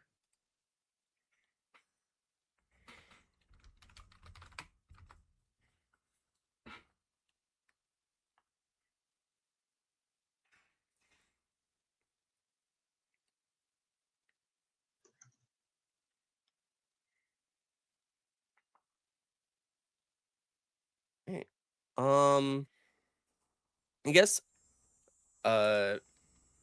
do we want to just say this is the piece, or do we want to try and make it a little bit fuller?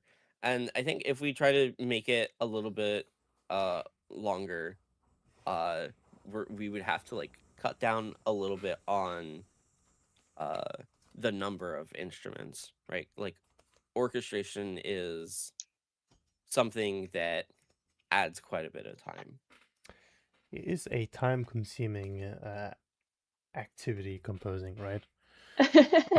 So I mean, it's really up to you which way you want to continue forward, right? You can go forward, you can go, I'm gonna say inward, right?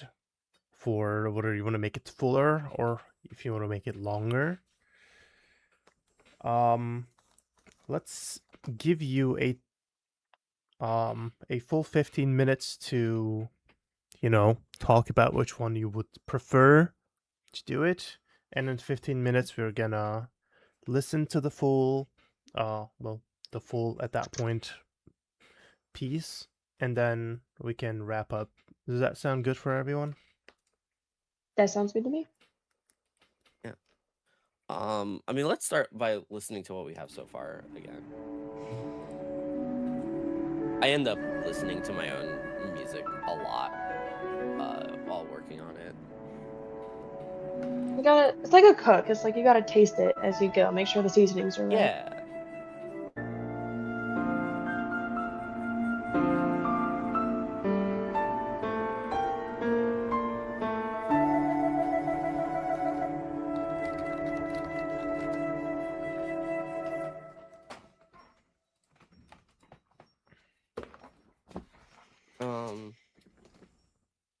Yeah, I think we can extend the length a little bit. Right now we're an hour and change into the composition process. We're only 30 seconds in, so we absolutely have some time to fill out if we want a full submission, so to speak. Yeah, and I think it's important to remember that this was like, this is where Fawful got after an hour of change. For like on average, like you get between 2 to 3 weeks to really like to do a, like on average that's the time frame that we foresee giving for a workshop like this, right? And it's also important to notice, right? This workshop was a team workshop where you started with a textual theme, right? And then you can convert that into an image if you are more like visual person, or think of a story, or think of the team as like the team. But other workshops will not be like that, where instead we have already done one workshop where a motif was provided instead of a theme, and you started working on a motif, which is a phrase, right? Like a musical theme, as opposed to A some musical text that theme. you get to imagine for yourself. People really seem to enjoy the having the motif. Yeah. People seem to really enjoy that. I think it gives people a starting point that they don't have when a team is provided. I mean, it has its pros, it has its cons. That's not really what we're here to debate. But I think for beginners, they have an easier time when a motif is provided, as opposed to and in a team. Yeah, we want to promote growth in all sorts of levels, all sorts of Yes. different capacities. Mhm. So chances are we're going to be going back and forth between thematic Two. compositions and the motifs, and always open for ideas. Like, please, guys, don't Yeah. don't think we're not open. We would love ideas. I've been trying to fish for feedback on what kinds of like workshops the community wants, which kinds of workshops would you think that you need the most, what kinds of adjustments that we can bring to the format to make it like the most useful to you, right? So I'm just gonna put this link here. I'm just gonna put this link in chat. Many of you have already filled out my feedback form to my great, gratitude. I'm glad that you took the time to fill it out.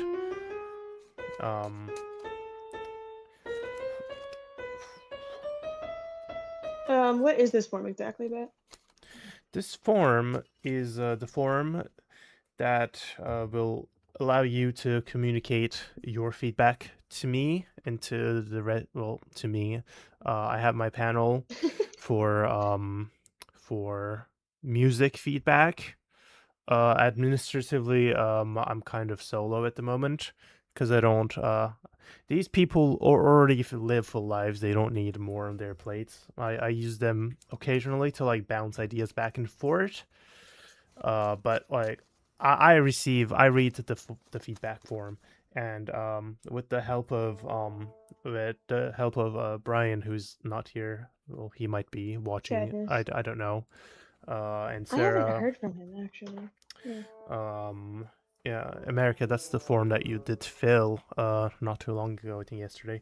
So this form is your best bet, I suppose, if you want to encourage or influence the format of the workshops, like what kind of workshops I'm running, what kind of streams we're having, what kind of activity would you like on stream. All of those questions are asked in this form. All of those, if you have ideas, if you are happy with the format, you let me know. If you are unhappy with the format, please definitely let me know. If you have further ideas for the future, let me know. I myself have several ideas for the events initiative, not just for workshops, but competitions, possibly if there is enough demand for it. Showcases, right? We all remember Lionel's fan pieces. While I make no promises on paper to learn any pieces, I am not opposed to a display. Well, that's the thing of I'm at a place in my music where I'm actively looking for things to play and things to learn. So I wouldn't be opposed to throwing my hat in there to be like, here, I'll learn it. Obviously, depending on length and the quality, but generally speaking, I can pull stuff off all right.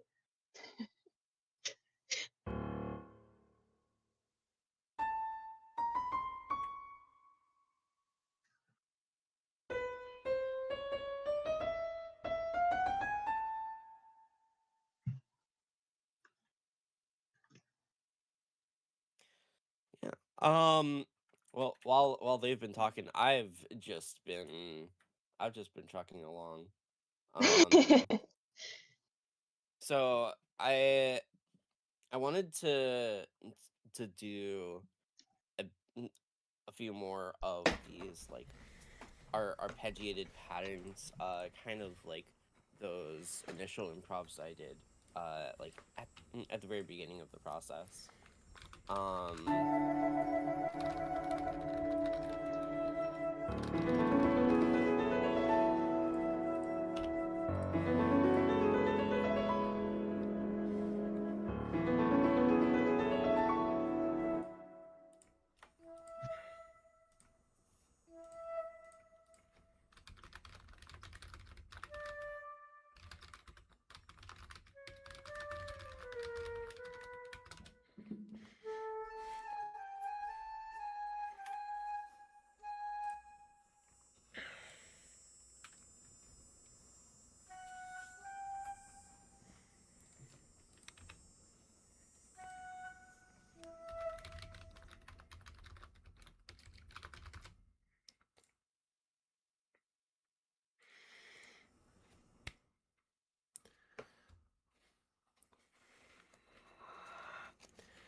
So yeah, definitely fill the form. If you do competition, whoever has the best, I might buy a reward for them. Well, there's something. We'll keep in touch for possible Ooh. potential rewards. No. Like the We form would love already, that. the words, the form already already also has a list of possible rewards because I'm still trying to encourage people to participate to these workshops and to other events that I may host in the future. So the form really is can I pin that? I should be able to. Pin message. Right, that's right. So a trophy. I mean, we'll keep in touch. We'll keep in touch, America. We will keep in touch definitely after stream if we have a moment to sit down and chat a little bit.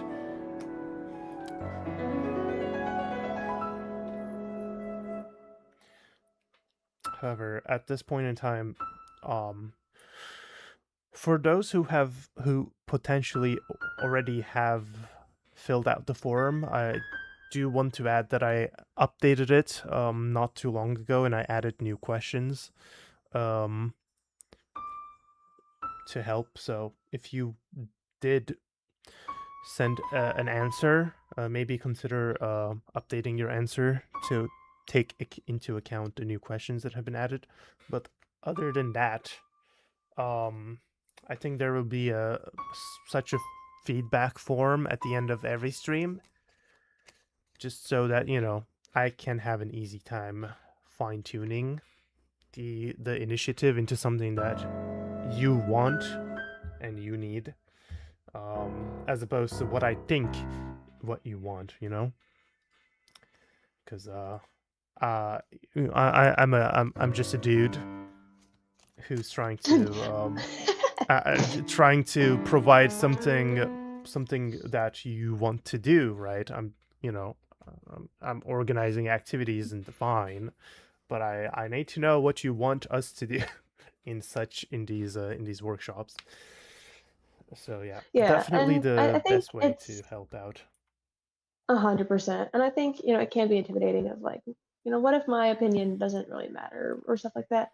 Guys, just throw ideas out there, honestly. Like, we'll go through them and we'll be like, oh, Yeah, that's cool. We might take inspiration off of it. yeah, And we might adjust it, sure, but anything to give us inspiration for different events or different ways to get people involved. If we could do something to help you guys get involved in a capacity that would be beneficial or even fun and enjoyable, we yeah, are more than willing. exactly. Which is part of the reason why we're having Fawful do this, because I was like, as a person, as a person who, the extent of my composing has been written improvisation. It's really cool to see the backgrounds and to see this thought process going into it. So if this was helpful, you guys could tell us if that was helpful to see the back process and to figure out if on the Discord server particularly, if we want to interact in that capacity in the future. Yeah, I mean, the door is have different always people open, compose and such. right? Door is always open. For better or worse, I'm a very easy person to join, to find, to start a conversation with online. He really is. So yeah, how about wait, before then, how much long ago? What does that mean, America 1776? How much long ago? What is that in reference to? That question. How about a charity stream? Where we all have musical pieces and try to raise money. I'm not opposed to a charity stream.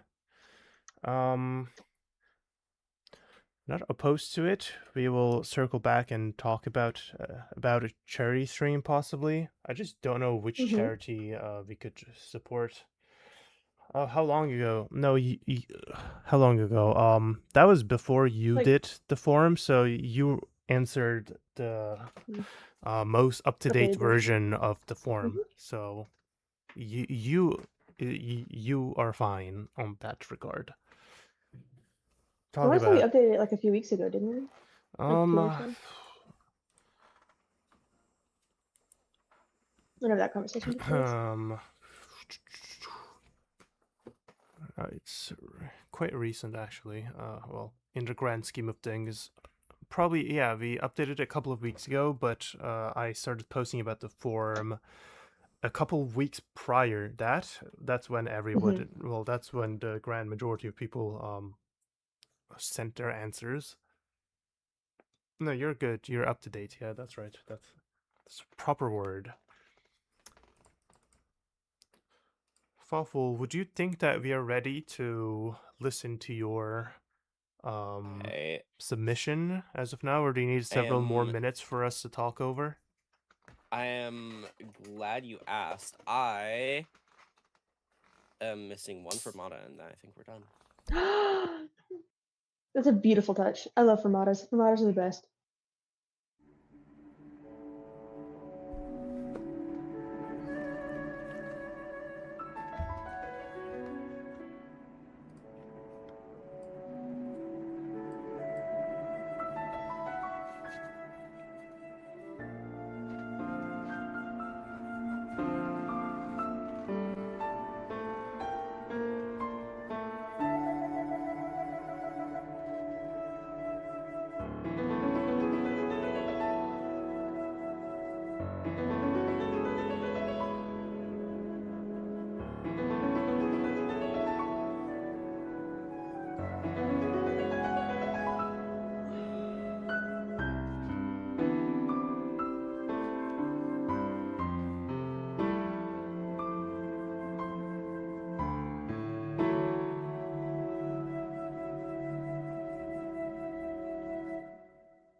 Definitely not Beautiful. like where I would generally want to end this, but Sorry, man. there's something there about time constraints. Yeah. Someone needs to be the party pooper, unfortunately, and that's gonna be me today. But you know, this is like, definitely an a hour and a half, realistic yeah. first session of work. You know, that's what the professionals do, right? Well, they don't answer questions while composing. I will say that is on that me. is true. Yeah. I was like, "Ooh, what about this? Ooh, what about this?" But I think this provided a good opportunity for people to go more in depth and to understand that their processes aren't wrong. Like it really is a fluid kind of work. It really is trial and error. And if you're like me, it's trial and error and error and error and trial and error and error and error. But you know, that's how it goes. That is the way this machine is, right? The creative process is puts more emphasis on the process instead of the creative. So, perhaps You've Fawful successfully bought a little bit more time if you want to re-listen to it. I think we are going to. I think I'm going to put my foot down, and we're gonna transition to the end scene. At the end, someone Director's must cut over be. here. At the end, someone must be an adult with the time management. Excuse you. I'm uh, offended. you know what else is new?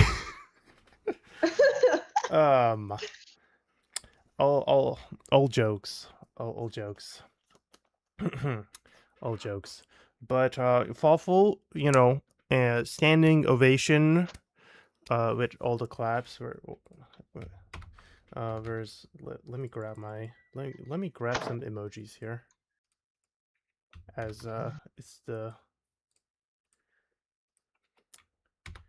because that's what we can, right? In this house, we can use emojis. All the emojis. Except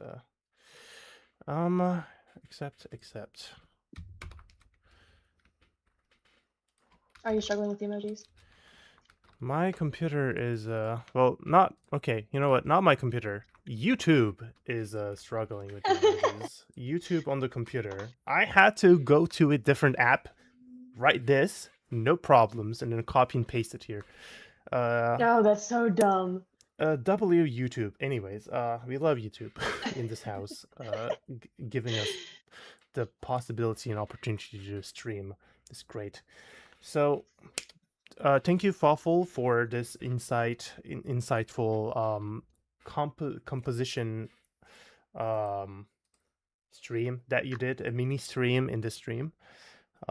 Where I just like took a step back, you know. I could have made coffee if that didn't hurt my stomach. That was a very relaxing time for me. But we are going to wrap it up a little bit with some closing remarks, right? First things, thank you to every composer currently here or currently, you know, not here, watching in the future. Thank you for participating to the events. We quite literally couldn't do this without you putting in the work first and composing something for personal glory and learning opportunity. So couldn't do this without you. So much thanks. Credit to the two composers. That's correct. You have Jayce. All the credit, man. In fact, I will go back to content. Fawful is not composing live currently. We'll put that away. But we're going to just go over The Light of Niwen from Jayce. And oh boy. And Magnolia from Charlie Stavar. Love clicking the wrong things. It's great. Thank you to both of you, and I hope that on the fourth workshop that we are going to run, that will be announced very soon. We don't have a finalized motif just yet to share. I would have loved listening to it on stream before we end the broadcast here, but you know, we don't have that, so we're not going to. So credits to the composers, credits to my panel, Fawful and Sarah Jane. Particularly. For no, I don't want to hear that kind of. Fawful did carry, but that doesn't mean that you didn't ask the right questions, and so very well deserving second stuff. I'm putting both of you on the pedestal here. Because well deserved. Thank you for being here with your musical experience.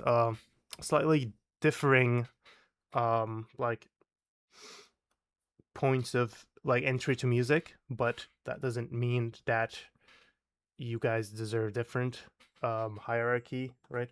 You both contributed greatly to the conversation here, and that's all. That's all that matters to me. And reminders for the future, right? I need you guys, and I'm talking to chat here, I need you guys, if you haven't done already, to fill out the form. It is the single point of it's the single thing that I would like you to do if you want to contribute to the future of these events. If you're interested of being a participant, join the MusicalBasics Discord server. This is the link. I'm going to write it in chat.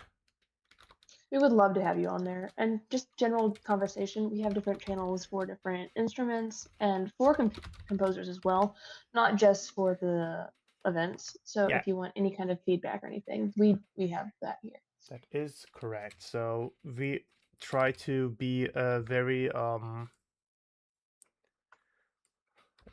musician like oriented stream and server, and you can post your original music in there. You can ask for help regardless of if it is part of the event or not, and the overall vibe is excellent. You can GG musical 6, there we go.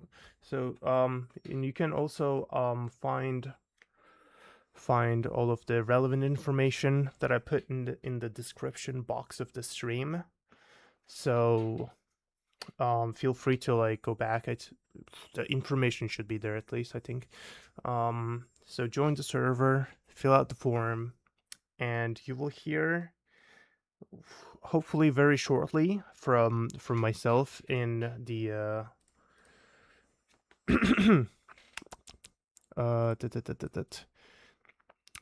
okay, so we're gonna get a little technical.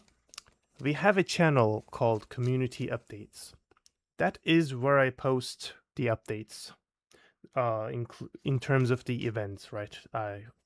I manually post announcements there, and I ping the community updates role. You need to equip said role in order to receive the notifications when I make a post, right? And we're not going to talk about how to get there. If you have trouble keeping up with the events, right, ping me anywhere in the Discord server, DM me, wherever. I will like walk you through it. We're going to figure that out. That's not a problem.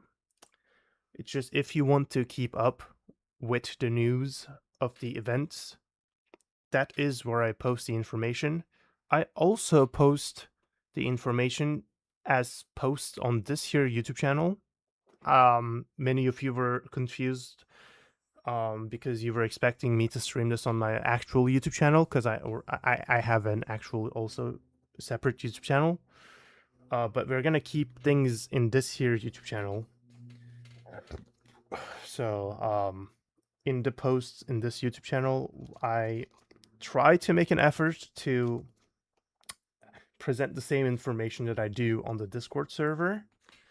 So pick your poison, really. If you want to get your information from the YouTube channel or the Discord server, that is up to you. I'm just trying to maintain both places. How do I equip role for community updates? You will go to the channels and roles tab. It is at the end, at the top, like on top of all of the channel information. You will find server guide, events, channels and roles, members, etc. And under, when you click channels and roles, it's gonna say, for which of the following topics do you wish to be pinged? And the first one is community updates. You click that one, and you will get it. So you will have the role equipped in your profile, and then next time I ping you, you will get a notification, and everyone will be happy, and the plane will land, and people will start clapping. Right? That's the good ending, right? If you have trouble, hit me up offline, as in when I'm not on stream, and we'll sort that out real fast. But yeah, thank you for joining. Thanks for being here. Can't wait to catch you for the next stream. Don't know when that's gonna be. Don't know when we're gonna start the next event. I try to start them on Sunday, but that's like just a preference, I guess. Any last parting words from Fawful / Sarah? Yeah, this has been a lot of fun. I've enjoyed this. It went a lot better than I was expecting, I'll be honest. This is a really fun kickoff. So yeah, I'm excited. I put on general chat that this has kind of inspired me, so now I'm gonna go play around on the piano some. But yeah, this is great work, guys. I mean, beautiful pieces, and so thankful to have been part of it. Yeah. Thanks for having me. Thanks for putting up with my composition nonsense. You're being too generous. No with your nonsense. No nonsense. It was a lot of fun. I enjoyed watching you, because as a person who's curious about composing, I'm like, oh, okay, I'm overthinking it. This is great. Okay, with that being said, catch you all the next time.